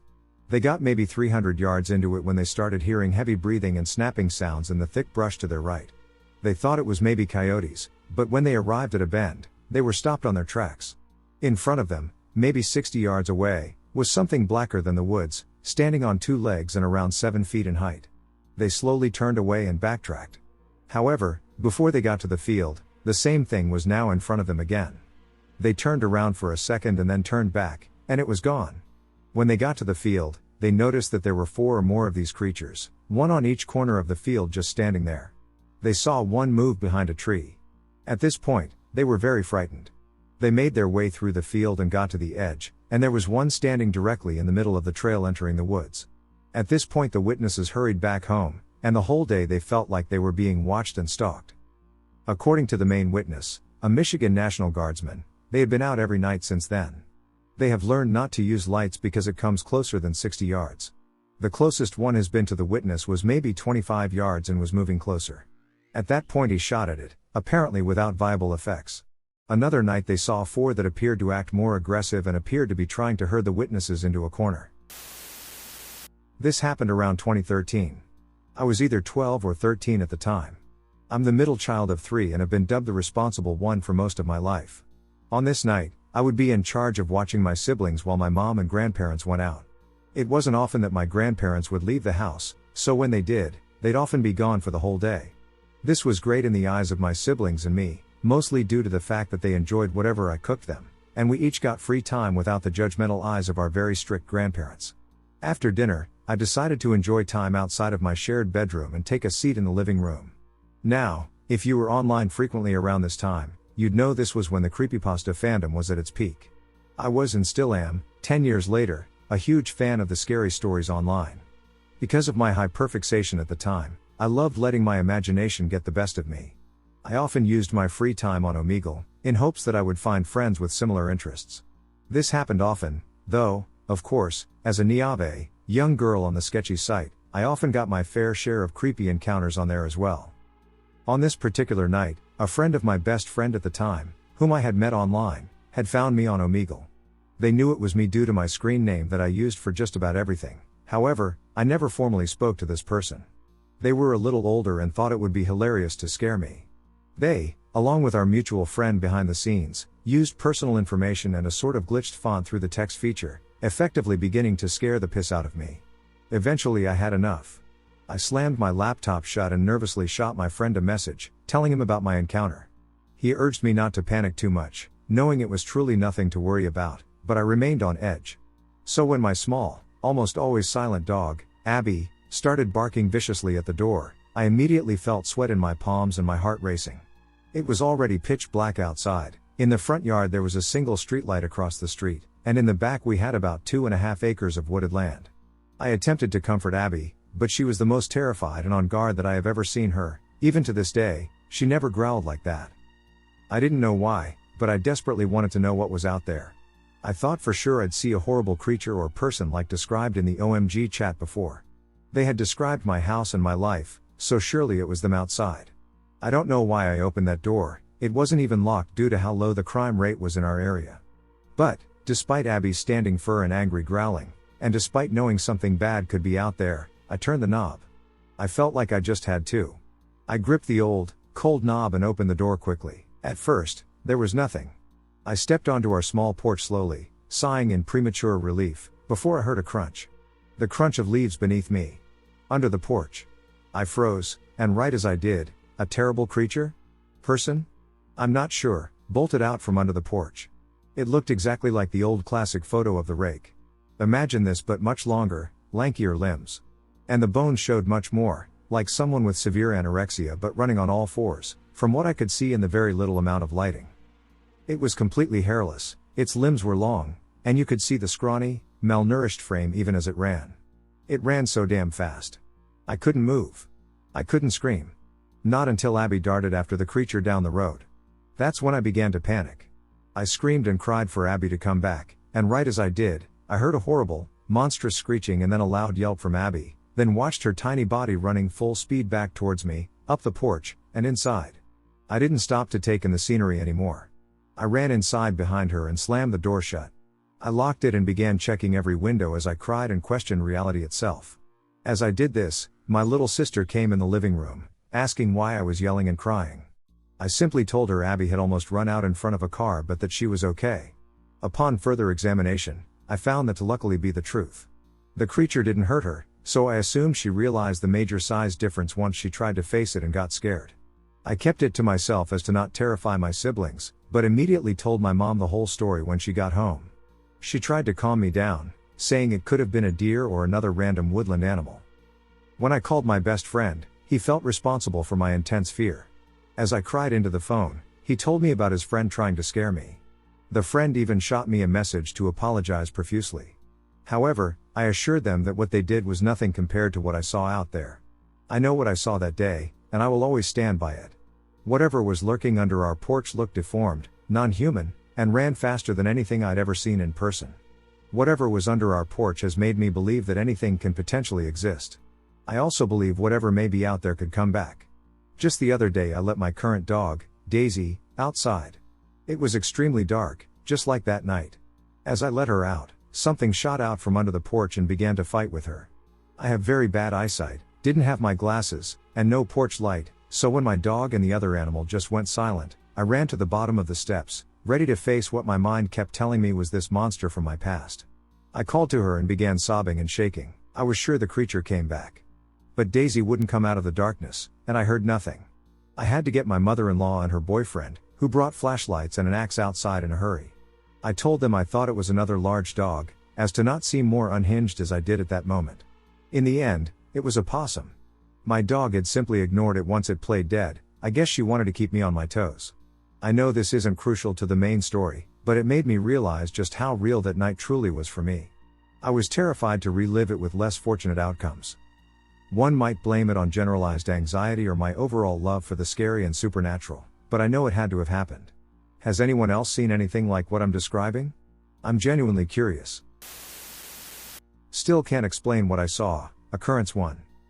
I live on the NSW Central Coast in an area that has houses in close proximity to Brisbane Water National Park, literally within meters from some back fences. Myself and my partner hold a keen interest, which sees us venture into bushland regularly. For argument's sake, let's say we are avid bird watchers.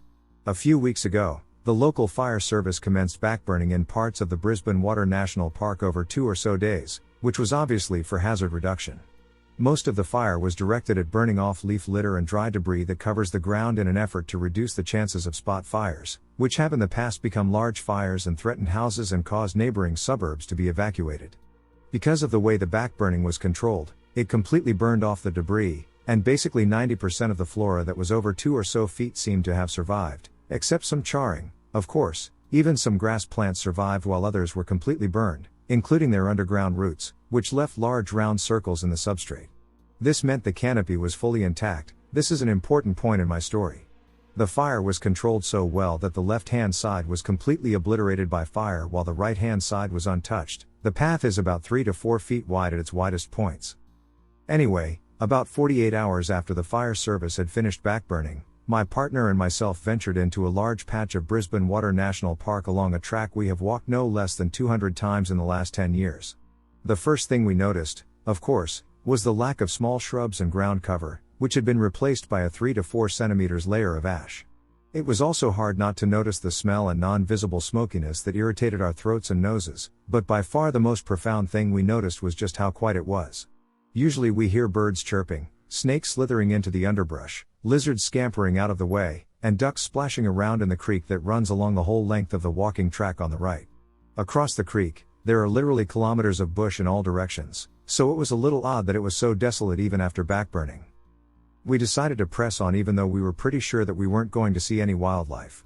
We continued along the track for about another 20 minutes, all the while chatting about nothing in particular, when all of a sudden we both jerk our heads to the left to see 2 vertical vines, which stand at about 6 feet tall and 4 centimeters or so in circumference, come towards us like they have been shook, held back, and released towards us, kind of like a slide shot. We immediately ran over to the trees, 4 meters or so off the track, because we thought it may have been caused by wildlife. My first instinct was to look up, as it may have been a large bird fleeing, but there were no birds at all in any of the trees, and we would have seen and heard the wing flapping and it breaking through the canopy. It wasn't any type of goanna, as we only have 2 types that occur naturally here, and both are arboreal and will take to the nearest tree when threatened. We checked every tree, every hollow log, and any type of ground cover that survived the fire and found nothing. It definitely wasn't any type of marsupial because it would have been spotted when we checked the trees and surrounding ground cover. It also wasn't any type of snake, as the only arboreal snake we have locally that weighs in kilos is the diamond python, which I could spot from a mile away. We continued walking for another 3 kilometers or so along the track, and the whole time felt like we were being watched, and I was quite uneasy, but that feeling completely left as soon as we turned around and backtracked and headed towards home. Occurrence 2 and 3. My partner and myself went out on another adventure, but this time we were looking for nocturnal animals to photograph. We went to a waterfall, which was only about 15 minutes from our house but is rather secluded and completely dead at night in one weekday. Funnily enough, it becomes packed on the weekends during the day in the warmer months. The layout of the waterfall is basically a large parking lot at the stop of the waterfall, which has a small park with BBQs, tables, and a small block of toilets. From the parking lot, you can also access the very top of the waterfall, which is basically a rock escarpment with water running through it. You can also access stairs that take you down to both the middle of the waterfall, which is just a huge rock platform, and the very bottom of it. It takes about 20 minutes to walk from top to bottom.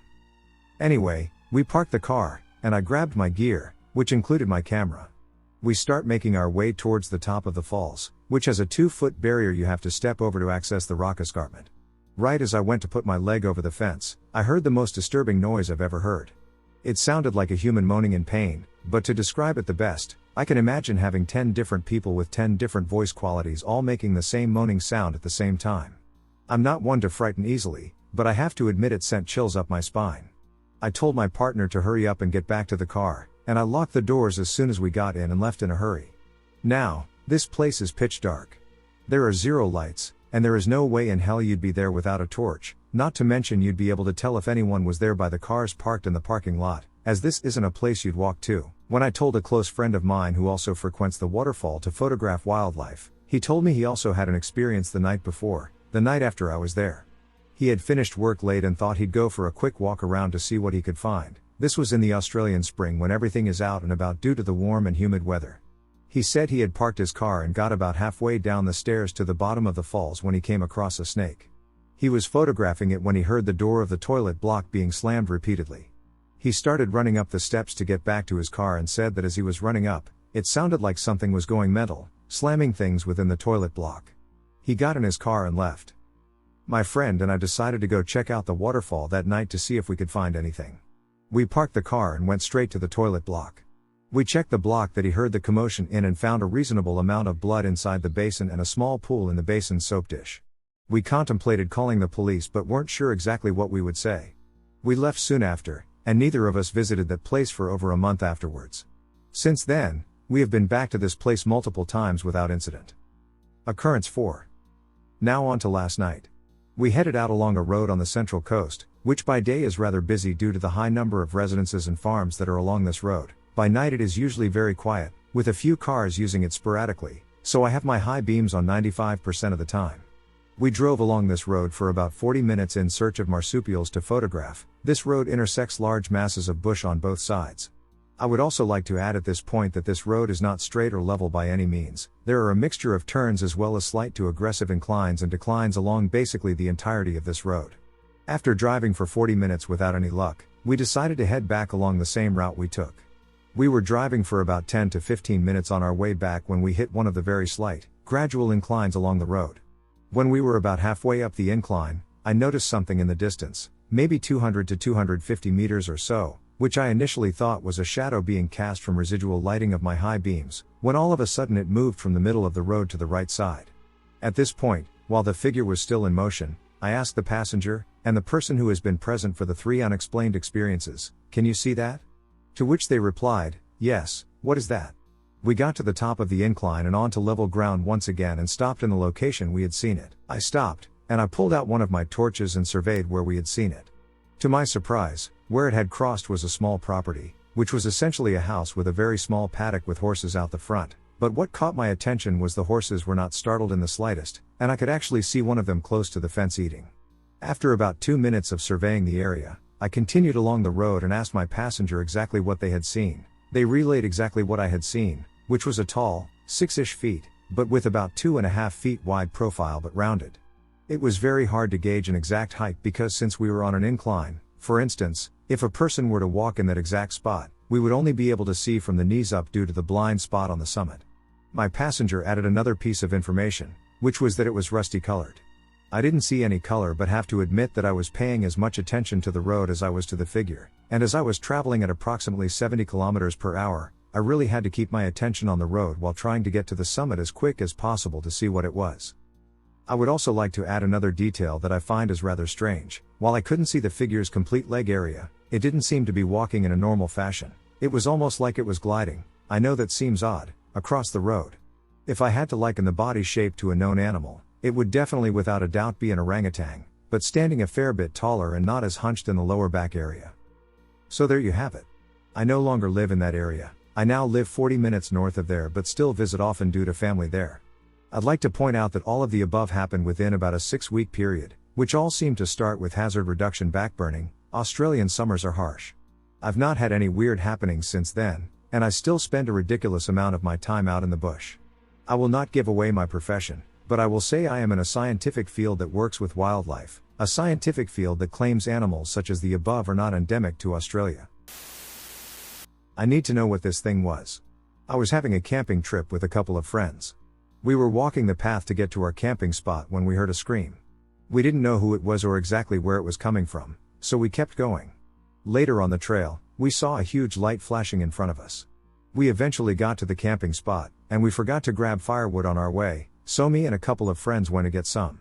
My friend John and his girlfriend were walking to get food. So they took our friends Adam and Rose with them for halfway.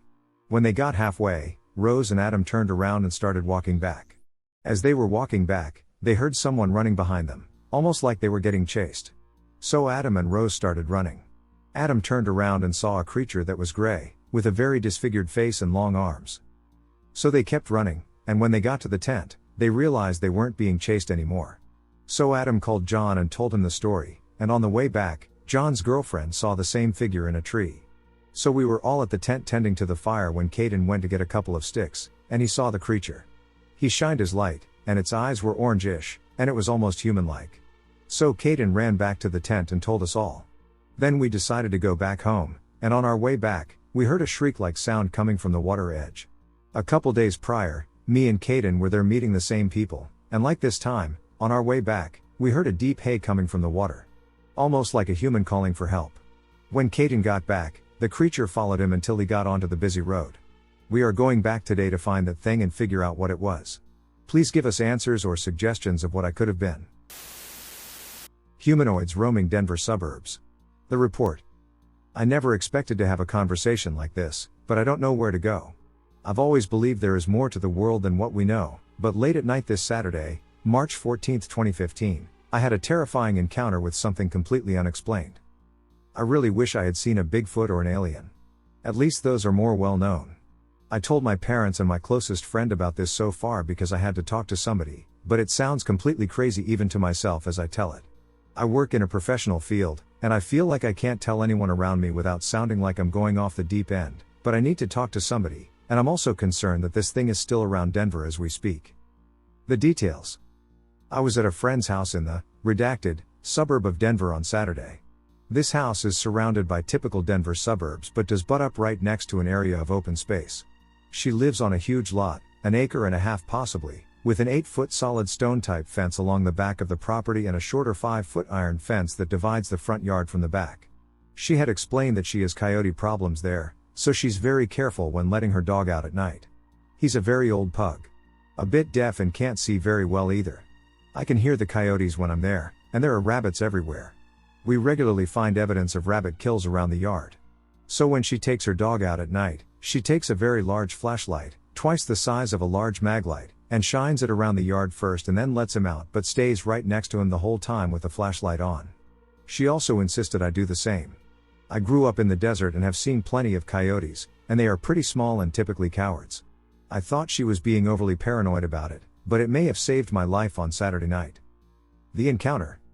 I went out, explored the yard, and shined the flashlight around the yard all over the area we would be. We don't take them all that far from the back door to use the bathroom since her dog is fairly disabled these days. I saw nothing and let the dogs out with me. I kept very close to them because I promised I would. A small but important detail here, and one that I feel may have saved me. Part of the iron fence between the front and backyards butts up to the driveway. I was standing around 20 yards from the back door and around 10 yards from the iron fence. I had my back to the iron fence and the dogs close. This is where I feel like I sound weird, but here goes. I heard what to me sounded like hoof beats running extremely fast up from behind me. In my head, I had just enough time to think, why am I hearing hooves? I knew a horse made no sense, but I know the sound of hooves. I knew an animal was coming straight at me. I turned expecting a coyote even though the sound made no sense. As I turned around to the fence, something I can hardly describe had just launched off the ground from the driveway. It was moving extremely fast and cleared the fence easily. I was more like it had jumped from farther back in the driveway so its trajectory would land it closer to us at that speed. As I said, we were only 10 yards from the fence, but this thing was just moving so fast.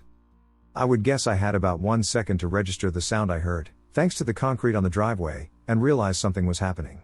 Since I expected a coyote as I turned around, all I could think of was to stick out my arms and make myself look bigger, as well as kind of shield the dogs near me. I screamed no as loud as I could and caught this thing in the flashlight beam as I turned around. It was coming straight at me, and I had a split second to step aside slightly as it landed just a few feet from me. It was still going full speed when it hit the ground. Like rapid predator speed. It touched down quickly on all fours but immediately rose back up to 2 legs and continued running at full speed toward the back fence. My dog gave a very short chase, just a few steps really, but could never keep up at that speed. This thing continued running straight at the back stone fence very fast. The back fence is around 30 yards from where I was standing when this took place and 8 feet tall. I heard its steps moving away and followed it with the flashlight. I did not actually see it jump the back fence, but I lost it in the confusion heading that direction almost too quickly to have stopped. Also, I didn't hear any steps through the wide gravel border surrounding the fence. I can only assume it cleared the back fence as easily as it cleared the front, even though it is much higher. The creature. I'll start by saying that I have been into the outdoors all my life. I grew up in a smallish desert town, and my family has 2 cabins in the mountains. Most of my free time revolves around the outdoors, and I have seen all types of wildlife. Bears, cougars, wolves, coyotes, etc. I mention those because they are predators. This was a predator also, but nothing like these animals. This was so unlike anything I have ever seen, it's actually very hard to describe, but I'll do my best. I was expecting a coyote as I turned around. The combination of expecting a coyote but seeing something so completely alien, and the fact that it was moving so fast and coming straight at me made it very hard to take in as it flew towards me. It was very large and pitch black. It was not long-haired, but I would say a thin layer of hair over black skin, or possibly a full layer of short black hair. I thought I heard hoofbeats, but I never did get a clear look at the feet. I would assume it was actually claws on concrete. As it was coming over the fence, it also seemed bigger than when it landed. I would not say it had wings, but it felt like extra skin. It hit the ground right behind us and exactly behind where I had just been. That's where I got good light on it. It was still moving so fast. It touched down and immediately stood back up while running. Its head was lower than mine but still quite tall. Over 5 feet. It was not standing totally erect like a person, so it was probably even taller, and it was also still running. I barely looked down on its face, and I'm 5 feet 10 inches. It hit the ground with enough weight that I felt its weight vibrate through my feet, as well as the first couple of heavy steps it took as it passed me. The extra skin, wings possible? Made it very hard to judge weight, but the body was large. It was almost coal black. To the point that the main body almost seemed to absorb my flashlight beam as it ran off. Like a matte black. As it stood up, the legs seemed to be backwards joined like a dog. Some of the only color I saw on it was a bit of brown running down the legs. Picture Doberman coloring. It was very close, I'm still surprised we didn't touch, and the legs seemed very strong. I could see muscle definition almost like a man's legs. The main body was thick, but because of the skin thing, which I'm still having a hard time describing. A close comparison would be like a cape, almost. There was very little definition around the front. I saw the arms sticking out, but there was nowhere close to the definition in the legs. The arms were much smaller, and again, I did not get a good look at the hands. The back was broad, but the anatomy was very hard to process with the skin. The head looked like a combination of things. Much like a wolf but thicker and less elongated like a bear skull. Canine teeth were visible. It was already passing me, as it continued running and was looking over at me. Teeth were definitely bared. It did seem to have a lighter, gray, colored streak along its jaw. Really the only other color I saw on its body. The eyes looked yellow in my flashlight. I don't know if they were reflecting or if it was the true color since we were so close. I feel like they were reflecting, but I can't be positive. I had a dog within a few feet on either side of me.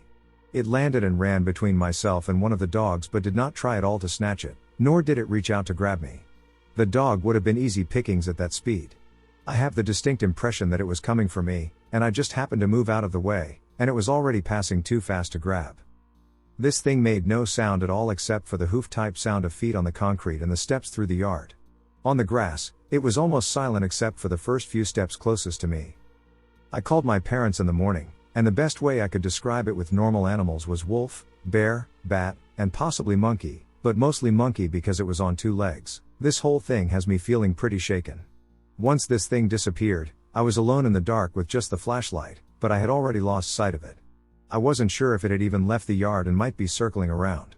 I have worked in clubs in my life and have been stabbed and also shot at, but I have never been more scared in my life than in the silence after this thing passed me.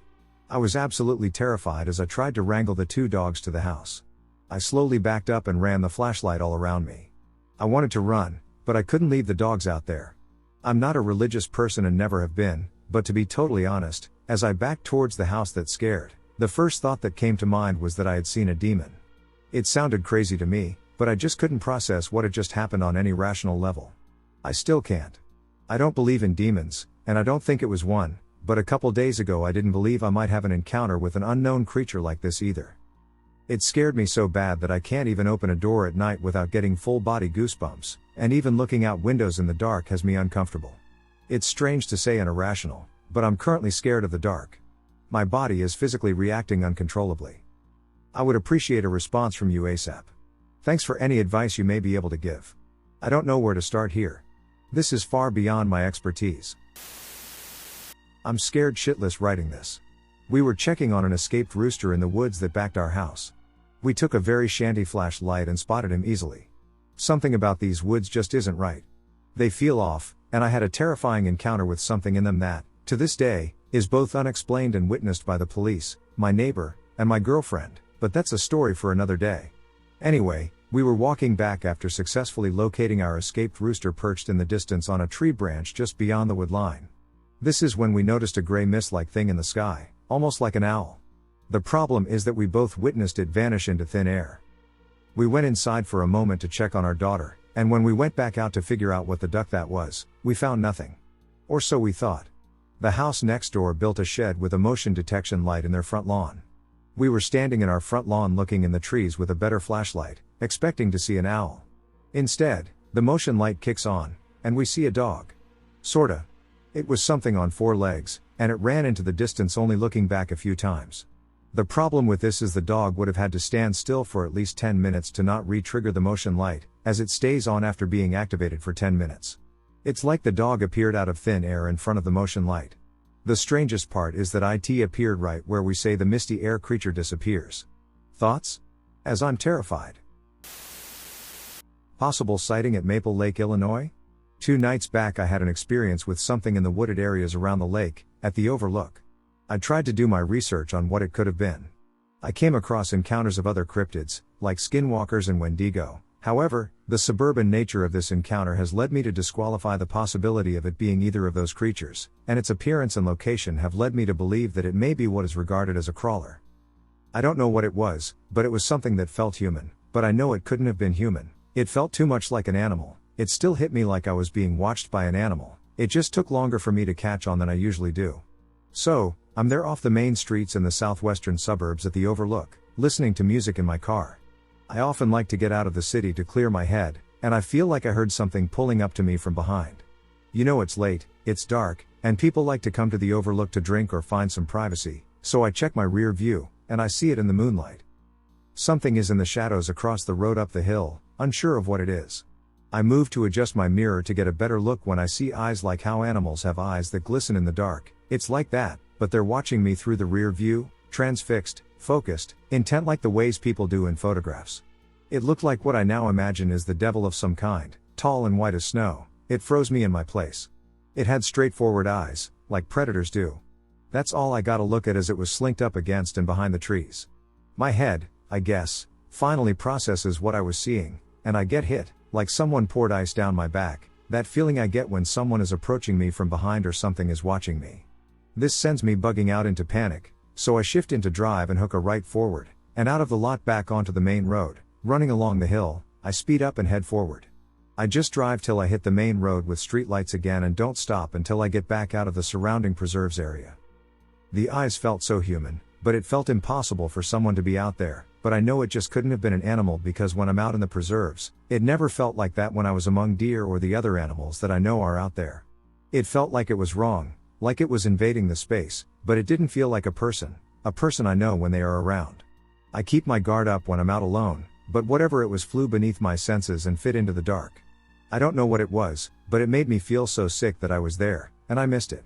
I didn't know until I fully registered something was out there with me. I don't know what it was, but if anyone has any idea that could give me any better understanding, please, I'm willing to talk or listen.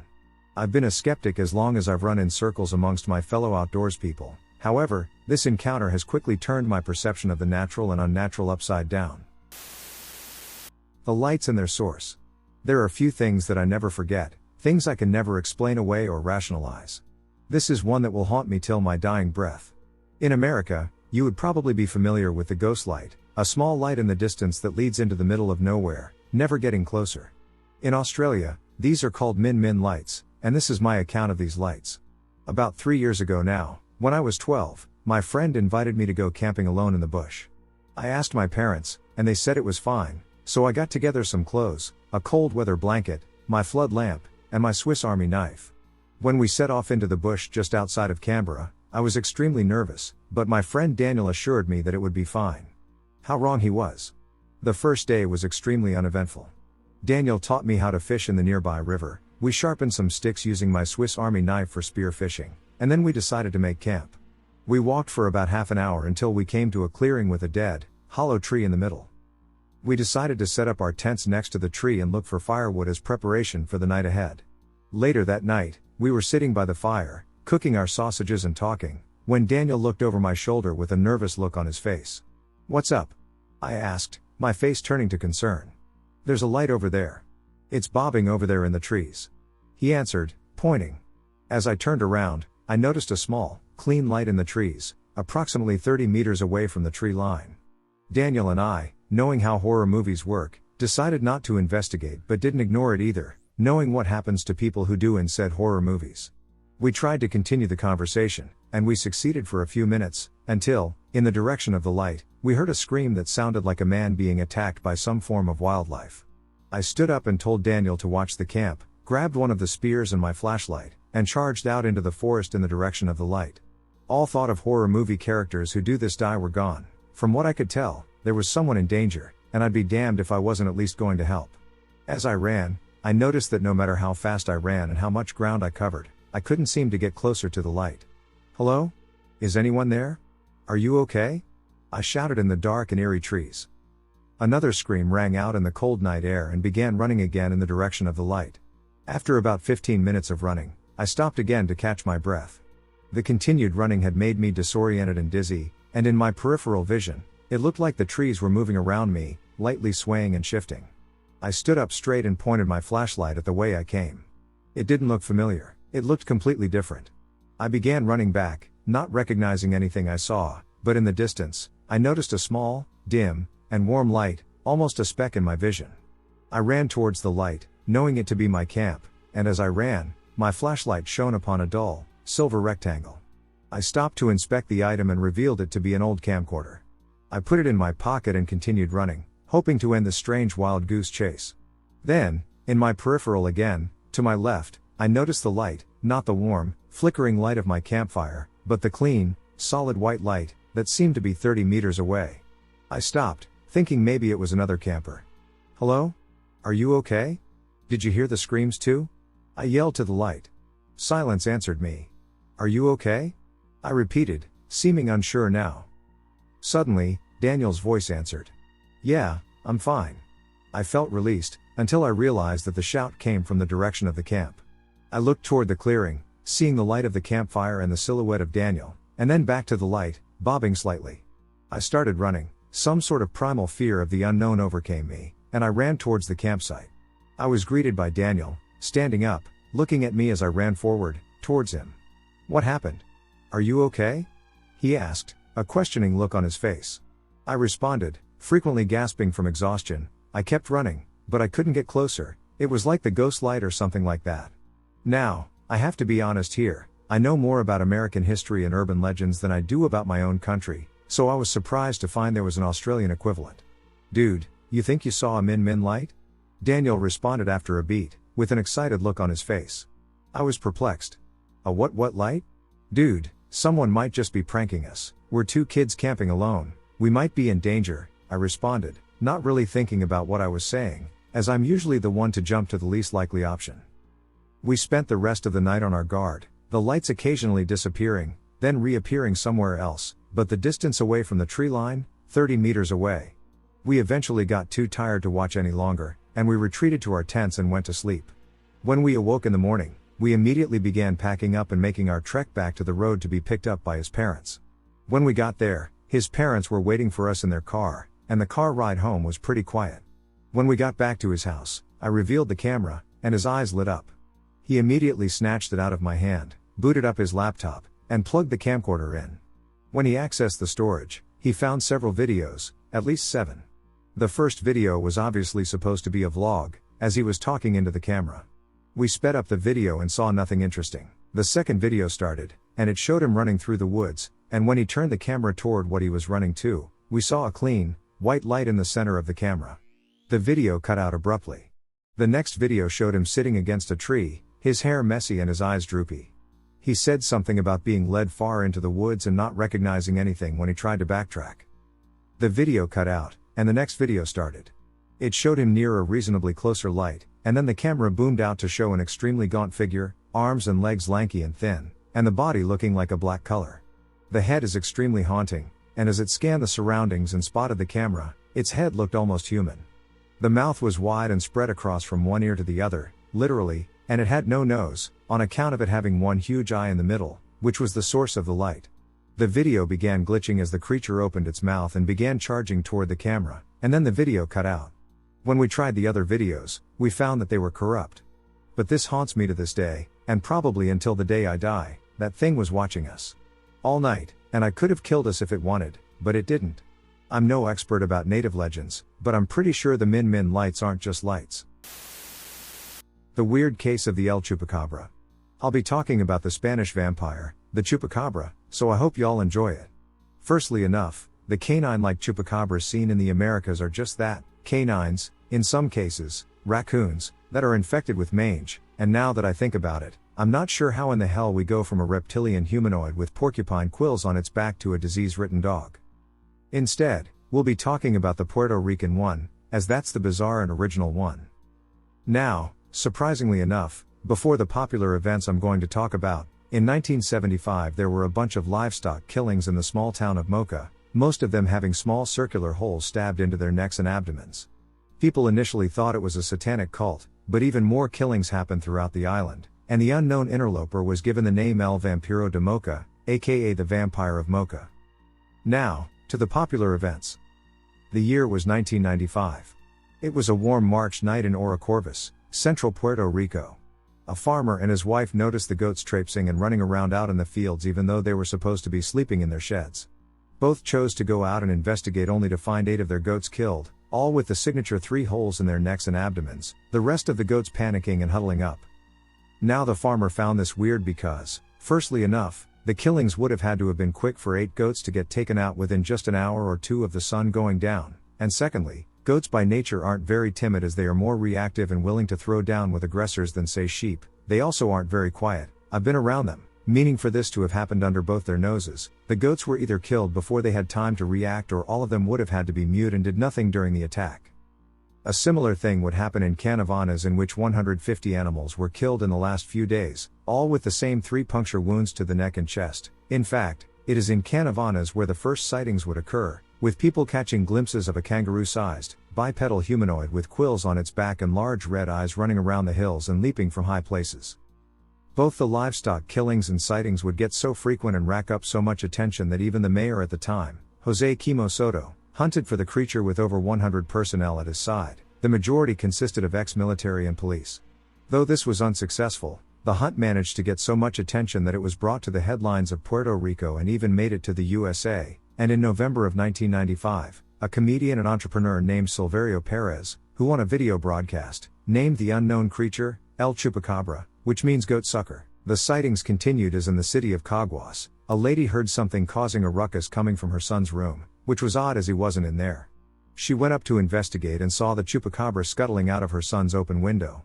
She would later say that the creature had long, hairy arms and large almond-shaped eyes that glowed red. Hey, sounds like my ex-wife, and she would also mention that the beast left some rancid flesh on the windowsill and mangled her son's teddy bear, leaving some odd slime. The press would state that what the police found was consistent with her story. As for why the slime wasn't taken in for some DNA tests, she cleaned it up. What the duck? Anyhow, the morning after her sighting, another sighting would happen all the way in San Germain, where 2 men had claimed to have interrupted the creature as it was attempting to break into a pen containing fighting roosters.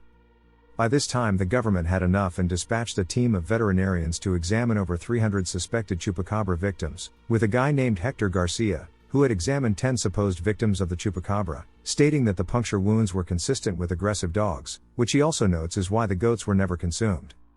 Even stating that some of the victims that survived had similar marks on them, meaning the attacker or attackers were, on occasion, successfully repelled. However, a guy named Angel Santana who was with the Gardenville Veterinary Clinic wasn't so sure about that, even theorizing that it could have been some religious cultist smucks or a different animal entirely.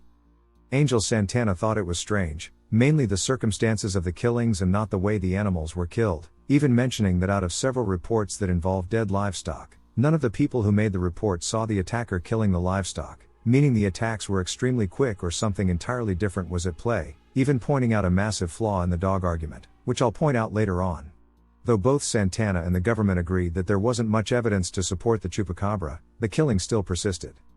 Even more killings would occur on the night of December 26, 1995, where 8 more goats would be killed, all having the same 3 puncture wounds, and a lady reported how she found her 2 guinea hens with their necks ripped open, a chicken with multiple small holes stabbed into it, 4 ducks who, despite being killed at the neck, remained in their cages, 4 rabbits who were also killed and remained in their cages. Her dog who was left out was unharmed yet was terrified beyond belief, either unwilling or unable to fight the creature who had done this, and she even found her cat who had been killed with a single hole to the head and had his genitals removed. Later on in Canavanas, a man was investigating his 2 dead goats when he saw a skinny creature leap out of a tree and run off. He said it was perched like a bird yet ran like a gazelle. In March of 1996, a guy saw a 4-foot-tall creature walking bipedal. He noted that the creature had large fangs, large eyes, and long arms with large claws. He also stated that its arms protruded from its shoulders. However, by the time the Chupacabra interest trailed off near the end of 96. However, there was a video recorded in 2019 by Mundo OVNI that showed the aftermath of a Chupacabra attack on a bunch of chickens in the Suburban sector of Lares, Puerto Rico. Now that the general timeline part is done, let's get into some of the extra stuff, the skeptics' arguments, Puerto Rican wildlife, etc. Now, the reason these encounters and the livestock killings are so strange is the fact that other than domestic dogs and feral pigs, there are no large, especially predatory, animals on the island that can kill a goat, let alone 8 of them within a single night. No wild cats, no coyotes, nor foxes. There is the Puerto Rican owl, which only maxes out at 8 inches. And the only mammals besides dogs and pigs, which I just mentioned, are feral cats, different rodents, monkeys, and the rhesus macaque and squirrel monkey. The monkeys in particular are limited to Monkey Island, and the apex predator of the island is the introduced spectacle caiman, which only grows 6 feet in length and rarely preys on mammals. Now for the explanations. Firstly is the aggressive dog argument. Though at first it could make sense, it doesn't hold up when you look at specific details. First, enough of how dogs hunt.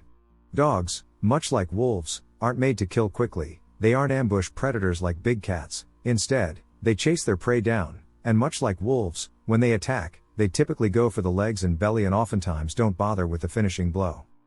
Then there's the second main reason that Angel Santana points out, and it's the fact that aggressive dogs are loud. When a dog is either hunting or mad, they agitate and bark like hell. If just one dog or a group of them attacked some goats out in your backyard, you would know. So while yes, in the general chaos, some feral dog attacks could have been confused with particularly brutal Chupacabra attacks, but the rest of the attacks and the sightings show that this theory doesn't make much sense at all.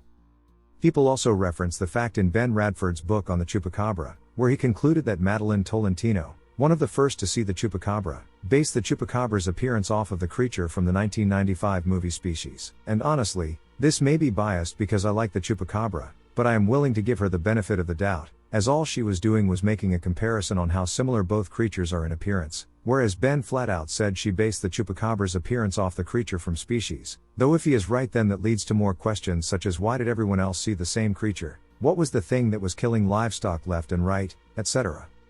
People also point to hysteria. After all, as I did point out that in the general chaos, individuals could confuse dog attacks on livestock with Chupacabra attacks, and you can get paranoid people thinking they saw something, along with the occasional attention seeker. But though hysteria is a factor, it isn't the cause, especially since in the first few encounters, no one knew of the creature, nor was knowledge about the Chupacabra public. In fact, some of the farmers were so calm about it that they weren't even going to report what happened until the sightings of Canavanas.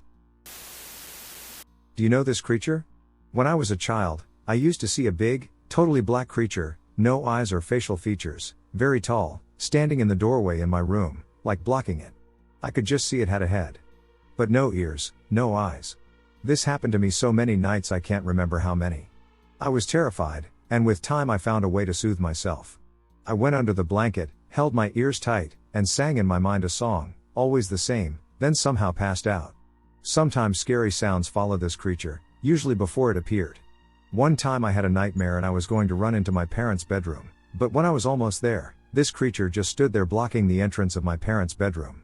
This creature was so terrifying and so big I just started shaking. My teeth were shattering a lot, and I was too afraid to move because I knew this thing would get me, so I just kneeled down on the floor in front of it and just cried and shaked, feeling this horror and shives going through my spine and body. I woke up, and my mom was waking me up like, "Why are you here sleeping on the floor? You should be in your bed." Then I don't remember anything more from this night. It was a traumatizing experience, all these years of this terror, and as a child, I was feeling scared about going to sleep. I didn't tell my parents about this, I thought they wouldn't believe me. But I told my younger brother only to find out that he also saw a creature but totally black with eyes. Mine didn't have any eyes. So we started sleeping in each other's rooms, holding each other for safety. This went on and on through all my childhood. My mom came one day and said we couldn't sleep in each other's rooms, we were big enough to sleep in our own, so peace was over and this nightmare continued. Today, as adults, we have for many years joked about what happened, that this house we grew up in was haunted. But deep down we both know the truth, it was not funny at all what happened, and it had really serious consequences for us both. We are still traumatized after these encounters with these creatures. I still get nightmares and trauma-related experiences when it's bedtime. I sometimes wake up in the middle of the night, often many times, and start shaking and feeling like someone is at the door. And I'm over 40 years old. And I have tried everything. I'm even taking medications for this. Some years ago, I came up with some kind of answer to all of this. I found out that me and my brother, because of some things that happened in our past, another childhood trauma, started to see things and experience things due to fear and unsolved traumas. We were just really scared children with no support. It was psychological. I went to a psychologist for many years, worked on my traumas, did EMDR, and did a lot of inner work. And I stopped thinking about these creatures as if they were real. I thought I had this solved. I thought I got my answer, they didn't exist, and it was my mind playing tricks on me. But then one day, a couple of years ago, me, my ex-husband, and our 3 sons were moving into a new home. We were not moved in yet. I was sitting in one room, on the floor, with our middle son. My ex was in the living room with our oldest and our youngest. All of a sudden I look up, somebody was at the doorway to the room we were sitting in, and it was this big black creature from my childhood, but now it could walk. It was no longer just standing there, and it walked from the door and went to the hall and then to the living room. I was shocked, I didn't say anything yet, but then my middle son said, "Mom, what was that walking there?" And then shortly after, my ex and my oldest started calling, and we ran into the living room, and everyone was terrified and shocked. My ex, my oldest, and my middle son all saw the same thing. This black, tall creature. The creature went from standing in the doorway of the room me and my middle son were in, looking at us, then walked through the hall, then the living room, and out to the balcony, and then it disappeared. We were so shocked. Everyone saw it with their eyes open. After this, I started opening up about this creature. I told my parents, and they just shook their heads. I told my biological mom, and she told me many stories of things she saw and experienced through her life, things that were not from this world. She referred to them as evil. Called them demonic spirits. She also once saw this big, black, tall creature. So I started talking to my blood family more and found out that a lot of them had seen or experienced strange outer worldly things. I started thinking it was running in my family, some heritage? But why and how, I don't know. So my childhood memories are true. And it really happened. I have been trying to find out what this is. And I have read a lot, but nothing is matching entirely my experience. Do you know what this is, why it comes, and why it's trying to terrify me and my family? I still have trouble sleeping, and I'm so tired of this. Alright, so about 2 years ago I was living in a cabin, it was a storage shed, in Kentucky. We were in the Appalachian Mountains, which seems to be a fairly common area for cryptid sightings. To give you an idea of the area, we lived in a clearing in the woods next to a small cemetery. The shed was facing the driveway, and if you walk out the door and turn left, you'd be facing the cemetery. Around the right side of the shed was our generator that I would go outside every night and fill up with gas and turn on. I was the only one who knew how it worked, so I was the one who went out and turned it on and off. Behind the shed was a trail through the woods that led down to a field. It wasn't very long, so you could see down to the field from where the generator was in the daytime. We knew 2 guys who would go visit the graves of their family members in the cemetery from time to time. These guys were probably in their 60s or 70s and had thick southern accents and very few teeth, so they were hard to understand sometimes. One day my dad was standing outside talking to them, and when he came back inside, he said they had told him that they had seen a white thing crawling around by their house. They basically described it like that super common picture of a crawler. You probably know which one I'm talking about. They said they chased it through the woods, and it ran off. Probably 4 to 6 months later I was hanging out in the shed with my family and my aunt and her husband. We were hanging out and drinking some rum, and I was fairly drunk. Not stumbling around and pissing myself drunk, but I was definitely feeling it. I would say it was probably 9 or 10 o'clock, and the generator ran out of gas. When the generator ran out of gas, I would go outside and turn off the engine switch, choke, and fuel valve, so I went outside, walked around the shed to where the generator was, and scanned the tree line with a flashlight to check for eyes reflecting back at me from the woods before I turned around and flipped all the switches on the generator.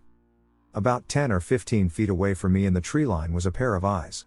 This wasn't the first time I had seen eyes reflecting back at me, so I wasn't super worried about it, but they were about 2 feet off of the ground, so I assumed it was a coyote or a bobcat. Whenever I saw eyes in the woods, I would make a sound like a pit bull barking, kind of like you would hear in a DMX song. Every other time, whatever it was just ran away, but this time, it just shifted from side to side and started slowly moving closer. My mind immediately went to, oh duck, that's a mountain lion. So I stayed facing it with my flashlight in my left hand and my hunting knife now in my right hand, and slowly backed away so I was on the other side of the generator. The pair of eyes walked towards me at the same pace I backed away, and when it walked out into the open, I could see its body. It looked exactly like what you would picture a crawler as, small, skinny, white, and bald. I wasn't really sure how to feel, because, to be honest, I would have been more scared if it was a mountain lion. But I dropped my knife and picked up a rock a little bit bigger than a softball and threw it at it. Despite being drunk, the rock hit it on the back, and it made a noise like a squirrel barking and ran back off into the woods. I was confused and relieved, and I made sure it was gone, flipped the switches on the generator, and went back inside, and I never said shit about it to my family. Not because I didn't think they would believe me, but more because I just wasn't sure how to explain what just happened. Now I believe in crawlers, and I still haven't told anyone about it. The rancher encountered a very strange man. I lived in Tennessee for the first part of my childhood. There is a very small town outside of Knoxville a couple of hours where my grandfather had a farm. We'd visit semi-regularly, and I would get to go and see the cows and chickens he raised. We would pay him for meat sometimes when he was going to slaughter one of the cows and freeze it for meals for months. They also had corn and other crops there that he would harvest. His main source of income though was a retirement from the military, and he had several sheds and workshops where he would fix discarded appliances and vehicles and sell them. The first incident in question was during the summer of 1998 on his farm. I was actually out playing with one of their border collies while my granddad was out in the field feeding the cattle. The farm is in the hills as this area is part of the Smoky Mountains, and the farm was quite large. I don't know how large off the top of my head, but large enough that it had big fields and a smaller area for crops, and his property encompassed a very large portion of the surrounding wooded areas. Me and the dog, who was named Sweetie, wandered up into the wooded area a bit during the time he was feeding the cattle. I was alone except for Sweetie when this occurred, and I was so young at the time that the memory was and still is, to some extent, a bit fuzzy. But the important part is still very clear. During this particular excursion into those woods, me and Sweetie came across what I can only describe as a large tree with a hole beneath it. As we came up on this hole, I looked down into it, and I couldn't see the bottom, and it was pitch black. For the longest time, I thought that this was just my imagination playing tricks on me, but I believe what I saw then is real now. My head started almost buzzing, and I felt my hair stand on end. I started shaking, but I couldn't look away from it. I felt like if I started to run, I would die. It's really hard to describe the sensation, but I would call it an impending sense of dread. There were eyes looking back at me from this hole, but I couldn't see the body at first. Then I saw what looked like a smile and a very small body of this humanoid-looking thing. Its body was entirely black, like freshly laid asphalt. It was unnaturally black, it was like looking into the absence of light. The only light portions were the eyes and eventually the mouth. It kind of smiled at me. And I felt like I was going to die looking at it, but I couldn't run away. After that, it's like I can't remember exactly what happened, and my next memory is me walking back for dinner. I should also tell you that we could not find Sweetie after that. I felt awful because I really loved that dog. I didn't tell anyone what I saw because I didn't want them to think I was crazy, or demon-possessed, or something. My family is very religious. I am not anymore since my teens, but I was raised as a very fundamentalist Christian, so as a young boy I was very much convinced that Satan and demons were real. And over time this memory kind of faded, and I ended up thinking I either dreamed this or I was simply remembering wrong. Fast forward to 2007. I was 18, almost 19, and it was the fall of that year. I was working at my first real job while attending college for computer science. Keep in mind that by this time I was totally irreligious. I did not believe in anything supernatural, extraterrestrial, or remotely paranormal. I was an avid reader of prominent atheists such as Richard Dawkins. My job was at a bookstore. It is a chain of bookstores, which I think are mostly regional to the south. At this point we had moved to Alabama and had been living in that state for almost 9 years. I had actually just gotten a promotion to work at the store's joint coffee shop as a barista, but I also still sometimes worked the register or did stocking. The first time I encountered this man that I refer to as the rancher, I was actually working the front cash register. I often worked the late shift there, which was from 4 to 12. We would start closing around 11:30 though, and I did most of that by myself, as it was usually just me and one of the assistant managers and a barista for the coffee shop there that late. It was around 11 p.m., and this guy comes in, and I immediately got this strange feeling about this guy. The reason I call this guy the rancher is that he was dressed like a cowboy straight out of a western film or even a rodeo. I had family in Texas, so I had been to rodeos before, and this guy was just very strange to be walking into a bookstore at 11 p.m. decked out in snakeskin cowboy boots, a cowboy hat, and western-looking clothes. I thought at first he was just a tourist or something and went back to reading. I read books in the evenings because we didn't get a lot of people buying novels that late. We mostly stayed open because there were lots of groups that liked our coffee shop, and I guess they made money off it being open in the evenings. This guy walked to the back at some point for about a good 20 minutes, then when I was about to make a closing announcement like I usually do at 11:30, he came up to the counter with 4 books. I thought the selection was a very strange mix of material. One of them was a physics book, one was an automotive manual, one was something on New Age religion, and the other was about martial arts. I honestly don't remember the specific titles because what really stuck out about that event was the guy. I could barely look away from him while I was helping him check out. I started getting this feeling that something about this guy's body was like fake. His skin was extremely pale, not out of the realm of possibility but very unusual. He was the whitest man I've ever seen without being an obvious albino or something. The other thing was his eyes. They were beady, like they almost looked like glass eyeballs, like maybe he was wearing contacts, but it was really hard to tell exactly why they looked that way.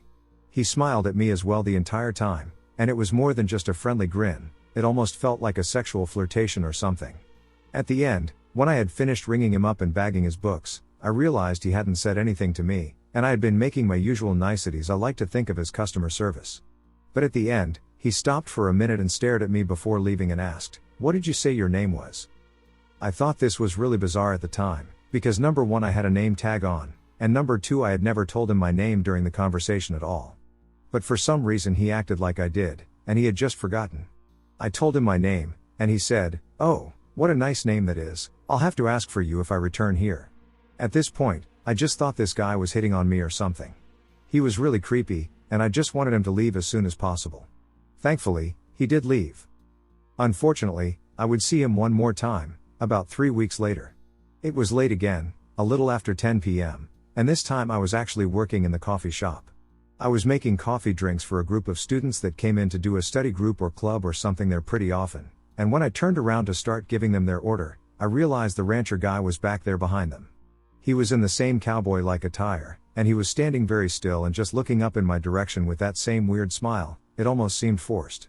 I felt this weird sense of dread, and I was reminded of the memory from my childhood because it was the only other time I had ever had that type of sensation before. The students left, and he came up and ordered, and he said he wanted a bottle of milk from our mini fridge. I got it for him, and he paid.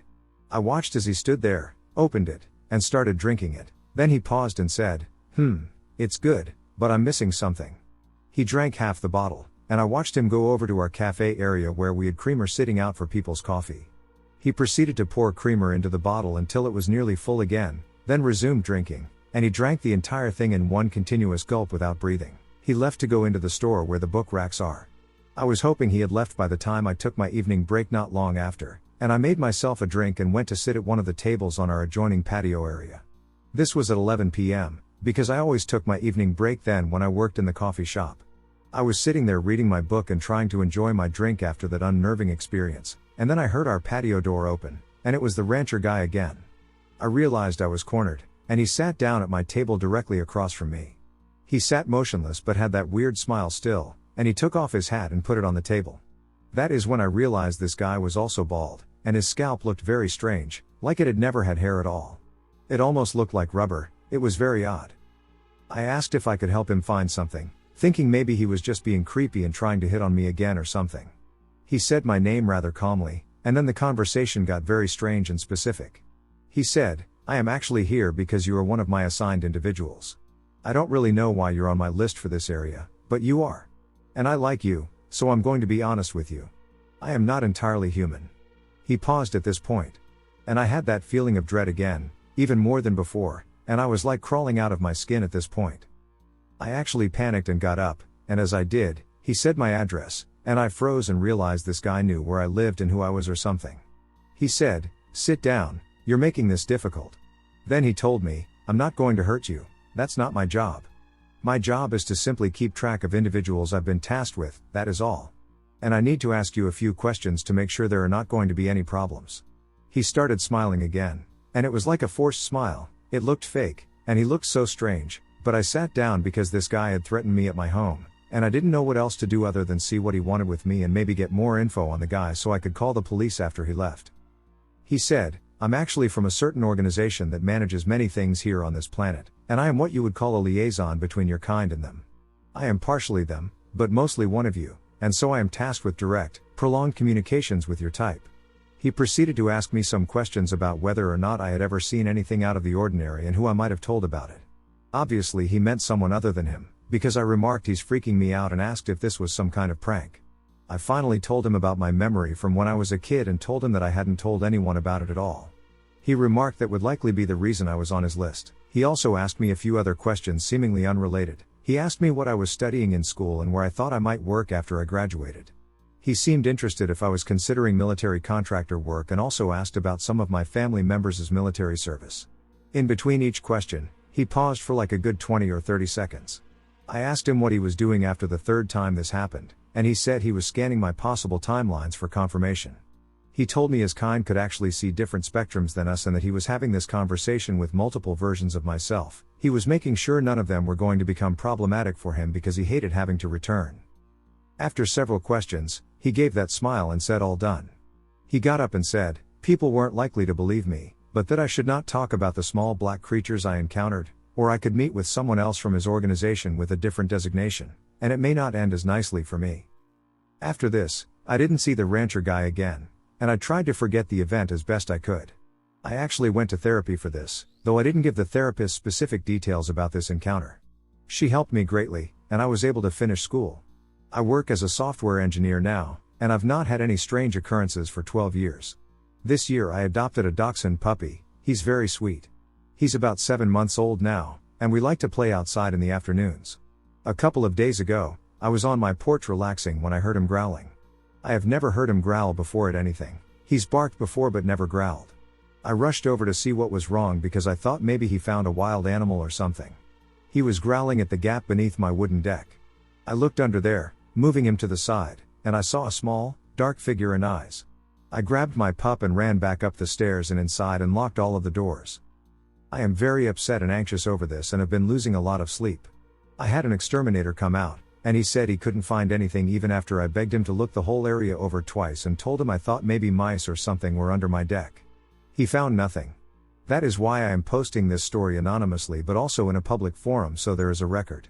I am extremely afraid that I might be visited by that bizarre man or someone associated with him, and if for some reason I go missing, I have set an automated delivery message to go to my brother if I am absent for more than a month.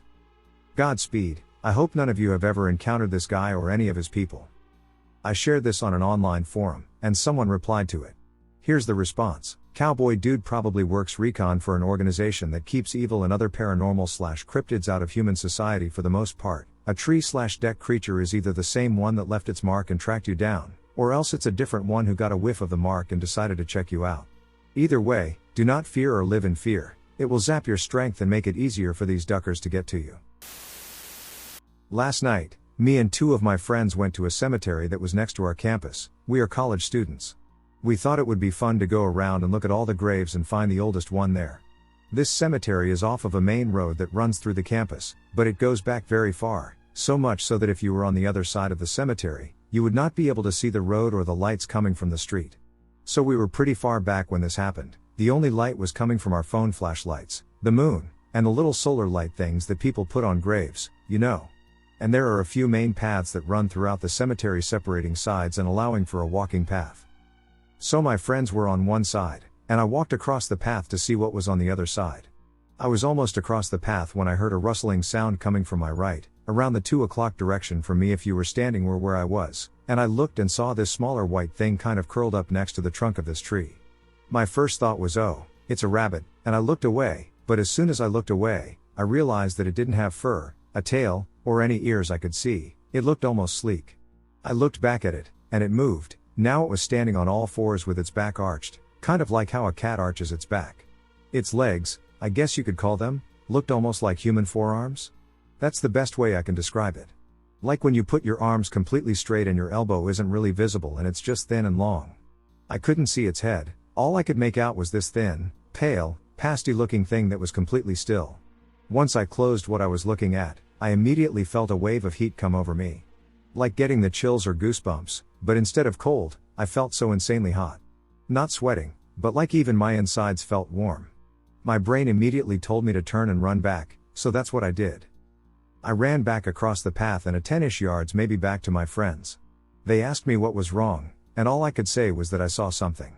One of my friends asked where so he could go see if he saw it too, and my other friend followed him. I trailed behind them a few feet, but I kept my distance. I wasn't going anywhere back to that thing. Now the one friend that asked where didn't see it, but my other friend did. She said she saw a white furless thing, and it looked like it was hiding its head or face behind this tree. Now importantly, I didn't tell them what I saw, so her describing that she saw the same thing freaked me out. This time though, she said it wasn't as arched and seemed to be standing more flat. She said she felt so insanely cold and got chills all over her body, the opposite reaction I had, but she ran back too. Our friend was mad. He didn't see it and didn't seem super nervous or concerned, but I know what I saw, and I have another person to agree with me. I don't know what it was, and I can't get the image of this thing out of my head. I hadn't had a feeling of life or death like that in so long. Do any of you have answers to this? Paranormal or not, I just can't stop thinking about it.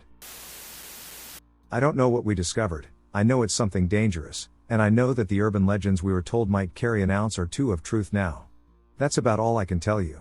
I work for a mining corporation that I will not name, just to protect myself and my company after our findings. We operate almost all around the world and have multiple businesses that work under us. Lots of people call us corrupt. I think business is, in and of itself, a corrupt game. A large group of miners, including me, were recently sent to a cave in the Sonoran Desert of Mexico. The cave doesn't have an official name. It's deep in the desert, far from any civilization. It's started to build up an online reputation, though, and has a nickname. Cueva de los Perdidos, or Cave of the Lost. The locals speak of ghosts, demons, paranormal occurrences, disappearances, and caving accidents and tragedies. Many are cliché stories, probably adapted from other urban legends just to fit the narrative of the cave. The most famous story of them all recounts how God began to cast his rejected beings into the cave, where they grew in hatred of him and started to plot vengeance through the destruction of his creations. I laughed at first when told that we would be prospecting in the cave. It seems pretty foolish of me now. So, our boss wanted us to check out the cave and see if there was any business worth doing. Rumors had been spreading around of mysterious new ores and rocks being found down in the caverns, though very few mining operations had been done in the cave before. Suppose my boss was trying to capitalize on the rumors. So, 2 months ago, our flights landed down in Mexico, and we transitioned all of our gear, tools, and technology into the Sonoran Desert over the course of a few days, where we spent a night camping out in the desert. We gathered our tents in a large circle around the cave entrance, singing and dancing and drinking all night. The campfires blazed, and as the gusts and gales blew across the sands, they carried the campfire's embers with them. One wind flew in that was strong enough to put all the fires out simultaneously. Our drunken crew burst into laughter. I turned around and saw a quiet miner, sitting at the edge of the party on a log. He was alone. He sat with a flask in his hand, taking slow sips. He chewed on his lower lip and couldn't seem to sit still, readjusting his legs, arms, and hands every few seconds. The next morning we began to go down into the caves, setting up support beams and putting down scaffolding as we went along. A lot of progress was made in the first few days. A week or two had passed before we'd found any difference in the shape of the caverns. The cave was unnatural, almost blocky, like someone had carved it out themselves and shaped it into the form of an underground dungeon. The tunnels appeared like hallways and corridors. The main stretch of the cavern itself began to follow a semi-pattern, a spiral, almost like it was a massive staircase. You entered the cave from the top, walked down a long tunnel, then found yourself dropping down onto another level with another corridor, which dropped to another corridor. We managed to get deep underground with ease. Nobody talked about the odd patterns. Hundreds of platforms, ladders, and support beams later, we were almost halfway through the cave, at least judging by the estimates. The distance we covered daily began to decrease after that. Plenty of ores had been found already and taken back up to the surface, and other minerals and rock samples were brought up as well, thought to be scientific discoveries. We went deeper still, in time, but the cave started to become less recognizable. The pattern was broken. We reached a crossroads where multiple tunnels now intersected. Our boss ordered us to split into groups, and we began a day-by-day scan of each tunnel to see where they led. My group hadn't been exploring for too long when I noticed a pile of skeletons and other remains. None were humans. There was a single corpse that was still rotting, that of a dog. Except it had sharper, more pronounced teeth, like fangs. The rest of its body was too decayed to make out any other details. The carcass was wrong. It was almost like it was backward, or upside down. The bone structure wasn't correct. Its head was misshapen. The legs weren't facing the right way. After finding the pile, a cold wind blew through the caverns, and I shivered. "Shit ain't normal. Something's down here for sure," said one of the miners. "Yeah, the monster under your bed?" I replied, chortling. My wisecracking couldn't make the mushy feeling inside of me disappear. The miner replied with some insensitive joke about my mother, and we laughed. Glances were exchanged between us all as we left behind the remains. I held my breath. For the rest of the day, hardly anyone spoke a word to each other. Every step down the tunnels felt like a step farther into hell. You know that don't duck with me feeling you get just before a fist fight? I was starting to get that feeling from the caverns. We returned to the surface a few hours later with plenty of progress made. The other tunnels of the crossroads were later that night discovered to fray off into other directions. More piles of skeletons had been found, though none as large as the first. Our boss was confronted later that night about it all. A group of us, including myself, cornered him nearby the entrance to the cave. "First pile wasn't that scary. Now we've seen more. You can't tell us there isn't something dangerous down there now, can you?" said a miner. I watched our boss break into a sweat. "Look, there has to be something rational to explain all of that. The caves are barren. You've seen it. Whatever is killing everything has to already be dead itself after beating out its competition. Don't you think?" He tried to rationalize. Now, all of you can stop complaining immediately, or your pay is going to get docked. Understood? Nobody said a word, but everyone did leave him behind with a cold stare before turning in the opposite direction and climbing into their tents. The mattress of my bed felt like cement underneath me. I couldn't get comfortable, no matter how I sprawled myself out. I remembered how the other miners tried to drink it off. I took a sip of whiskey, rolled over, and fell asleep in an instant. The next morning, we continued to explore down into the caverns. A lot of the day was spent traveling through what we had already explored, trying to get back down to the bottom. One of our miners threw up, splattering vomit all over the wall as we started to travel down one of the tunnels at the back of the caverns. They were taken back up to the surface and didn't come back down for 2 days. It seemed the walls of the tunnel were beginning to close in on us the farther we walked. The caves were starting to get colder, too. I felt a chill shoot up my back, and somewhere, in the recesses of my mind, I heard the slithering and rattling of a snake. It hissed just before I snapped back into reality. There were tiny etches in the tunnel walls, like the drawings of kindergarteners or cavemen. I observed them and figured they could still be natural, due to the progressively changing texture and color of rocks. It had started off with tan and light brown and was now a light gray. It went from smooth at the start to rough and crumbly, like the cave was coming closer to collapse than it was before. We reached a small intersection of tunnels, and that was when the headlight on my helmet caught a glimpse of something.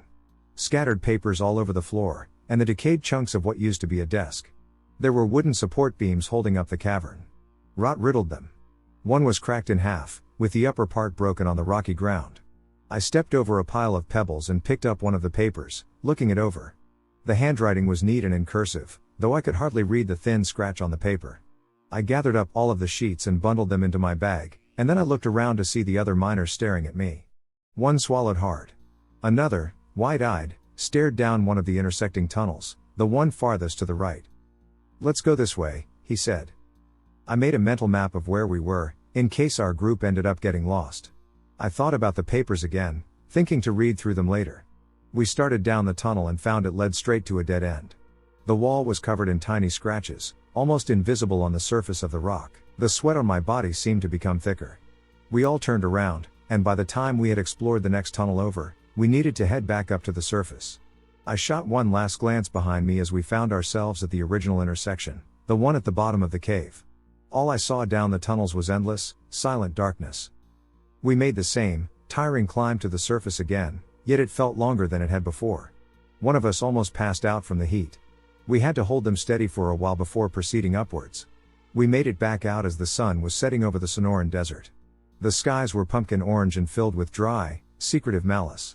The temperature was dropping with each passing minute. By the time the clouds were beginning to roll in and the wind was picking up, everything had gone black and indigo. Faint outlines and silhouettes could be seen dancing outside of my tent, which I remained inside of alone. I remembered the papers and tore open my bag in torrents, ripping them all out. I picked one up, which read at the top. June 25, 1934. Christ, the days have been long for my crew and me. We haven't found anything of interest in those caves, other than uneasy feelings. The wind seems to blow here a lot, and it always comes during the most dramatic moments. I can't figure out why that's the only thing I think of, but perhaps it's because there's nothing much here to see. It's just a cave, after all. We reached the bottom yesterday. I can't wait to see what else we come across tomorrow. I'll keep a note of it all in here, and perhaps I'll have at least one good story to tell my wife by the time I get back from this expedition. John Wilson. I felt a rock in my stomach after I finished reading that paragraph. I spent the rest of the night reading the papers. Most were simple reviews of the day. We didn't find much. I need to get back to my wife. I think I hate this. John Wilson. Nothing changed. I almost got bored of reading them when I came across one that caught my interest more than the others had. July 18, 1934. A few days have passed. The cave is different now. It feels like it has a voice. That voice is urging us to leave. We came across a pile of bones, too. Ugly looking things. The bone structure wasn't correct. It was like God himself reached his hand out of the sky and played with them until they were just mangled piles of scrap. I don't think I want to keep doing this. I haven't been the fondest of this operation the whole time, but there's some force. It wants us to leave. It hasn't even had to say a word to let us know that. I swallowed, then skimmed the next few paragraphs. I came across one from a few days after that I read the entirety of. July 29, 1934. Haven't been praying much. But goddamn, I prayed hard last night. God does not want us to keep going down there. I don't want us to keep going down there. It's where the rejects go, and the failures go. It's not quite hell, it's where God's ideas that didn't work go to rest. There was another page. One word was written on it, scribbled in a manic, crazed font. Trapped. That was what appeared to be the end of the journal. I froze for a moment. My hand held a death grip on the single piece of paper. I tossed it aside, rolled over, and shut my eyes as tightly as I could. I decided I would talk to our boss the next day to see if we had to keep going down there. In my heart, I knew the answer. The morning came. I woke up in a haze, rubbed the sleep out of my eyes, and drank a pot of coffee in record time. I went out to find my boss, carrying the crumpled up papers from the night before. He was standing, staring into the caverns, his hands clasped behind his back and eyes squinted. The sky was painted orange and violet. Can you explain this? I unballed the piece of paper and shoved it into his hands. Found it in the caverns yesterday. I folded my arms and tapped my foot as he eyed it down, looking at me occasionally. He gave me a long stare before he handed it back. His lips were pursed, his eyes like those of a snake's. You still want us to go down there, don't you? I asked. There was no rubble where we found this journal. He wasn't trapped by rocks. There was no cave collapse, and there's no evidence of it either. Something happened down there. You're overhyping all of this. Crazy shit happens in caves all the time. Don't like it? Don't sign up for the job. I'm warning you, don't get in my way, my boss said. I stared at him for an entire minute, counting the seconds. He turned to the cave and refused to look me in the eyes. I watched a bead of sweat form on his forehead. You know you're wrong. Hope you can live with that, I said, turning away. We went back down into the cave soon after. My skin felt icy. There was a strong, almost impossibly cool draft of air. I felt it brush against my flesh, all of my hair standing on end. Something wormed inside me, crawling through my guts. I wanted to throw up all over the walls and run in the other direction. Like John Wilson, we found nothing of interest that day other than uneasy feelings. The only difference being, John wasn't prepared for when he would find something of interest in the coming days. I was. That night I prayed hard, just like John had. It was the first time in my life I'd ever prayed. I had lived most of my days believing in nothing but luck and the natural law of the universe. When I was young, I'd even used to make fun of the more devout Christians at my school. I went to bed feeling like the world had stopped spinning on its axis and was just dead weight, floating in the blackness of space. Incoherent whispers rambled in the back of my mind. I fell asleep and went straight into a dream. I woke up, surrounded by piles of rotting corpses and skeletons. All were mangled, God's action figures per se. Bent in all the wrong places. Some had fangs when they shouldn't have. Others had teeth, scales, and claws. I saw a single human body. Its flesh was still decomposing. The eyes were sunken like sharks. Black and purple rimmed the eyelids. The mouth, fraying away into rotten flesh, was curled into a ghoulish smile. Yellow, unnaturally large teeth revealed themselves behind the gray, cracked lips.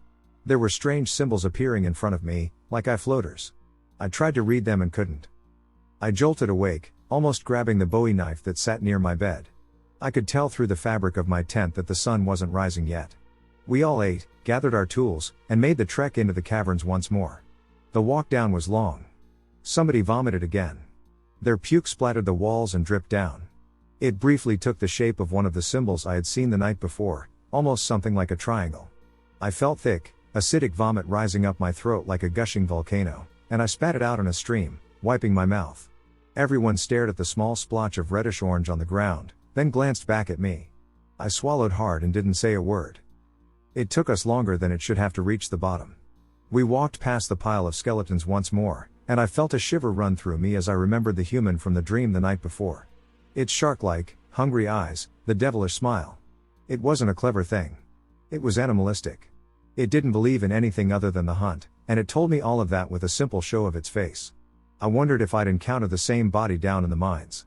Our group took a few steps forward to a tunnel that had been relatively unexplored so far. The rock around the entrance of it was dark gray in color. Shadows loomed and stretched across the stone corridor. My blood started to boil inside of my veins. The smell of the skeletons and the corpses never left my nostrils, always lingering on the bare edge of my senses. It was almost like they were taunting me. I started to feel hungry, my stomach growling and clawing at my insides. I watched the shadows along the walls as our flashlights shined beams of white into the darkness. The tunnel grew more narrow. The taller men had to duck their heads a little. We came to a fork in the path. It split off into 6 different directions. I remember staring down each and seeing the same in every tunnel, nothing but shadows, shrouding the horrors that tainted the caves. Farthest left, let's move, barked the leading man. We walked down the tunnel. I heard echoes of dripping sounds from somewhere ahead of us. Gurgling water could be heard too. A wind of chilling air brushed my hair, and I sniffled. My flesh bubbled up as it became colder. Sure as hell isn't getting any warmer, I thought to myself. My heart started to thrum inside my chest. Every footstep resonated, like a choir of galloping horses. The roof got lower, and the ground became stonier. I shined my light along the floor and watched a small bug scuttle away from me. I had to duck just to make sure I didn't hit my head against the roof of the cave. Our leading miner turned towards us, his eyes wide and round.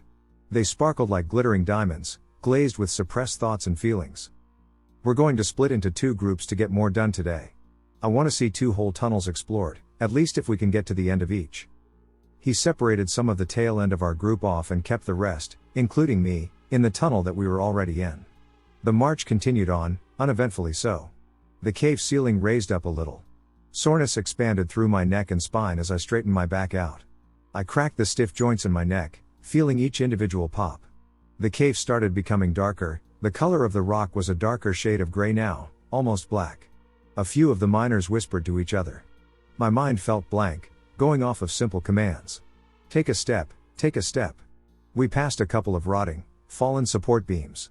They were cracked and splintered at multiple points. One had split completely, with one end laying ahead of the other pieces. I stepped on a splintered scrap and listened to the crunching and cracking of it under my foot. We continued to find small ruins along the way. Fragments of tables and desks, crumpled papers that I scooped up, old tools, cobwebs, anything you'd expect to find in an abandoned mineshaft. I listened in, hearing a wind echoing from somewhere in the back of the tunnels and the sound of gushing water that overshadowed it. I looked at one of the papers. The strange symbols I saw in my dream were drawn all over it, scribbled manically. I shuddered, dropping the page. It floated down to the ground, flipping over as it went. There were more symbols on the back as well, 3 whole paragraphs of them. Another miner looked at the paper and frowned. His eyes started to grow wider. "The hell is that?" he asked. I stared at the paper and shrugged, not speaking a word. "Are you okay?" he questioned. "Me? Yeah, I'm alright. Place just creeps me out a little," I said. He nodded his head, teeth bared in a grimace. We went deeper. In a few minutes, we discovered a pit. I studied its shape.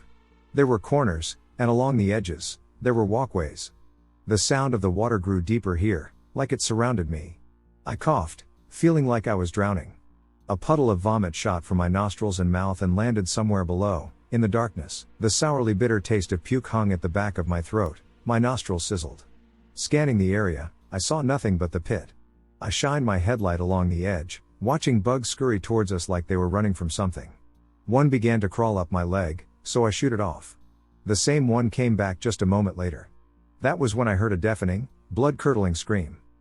All of the miners turned and stared at our leading man.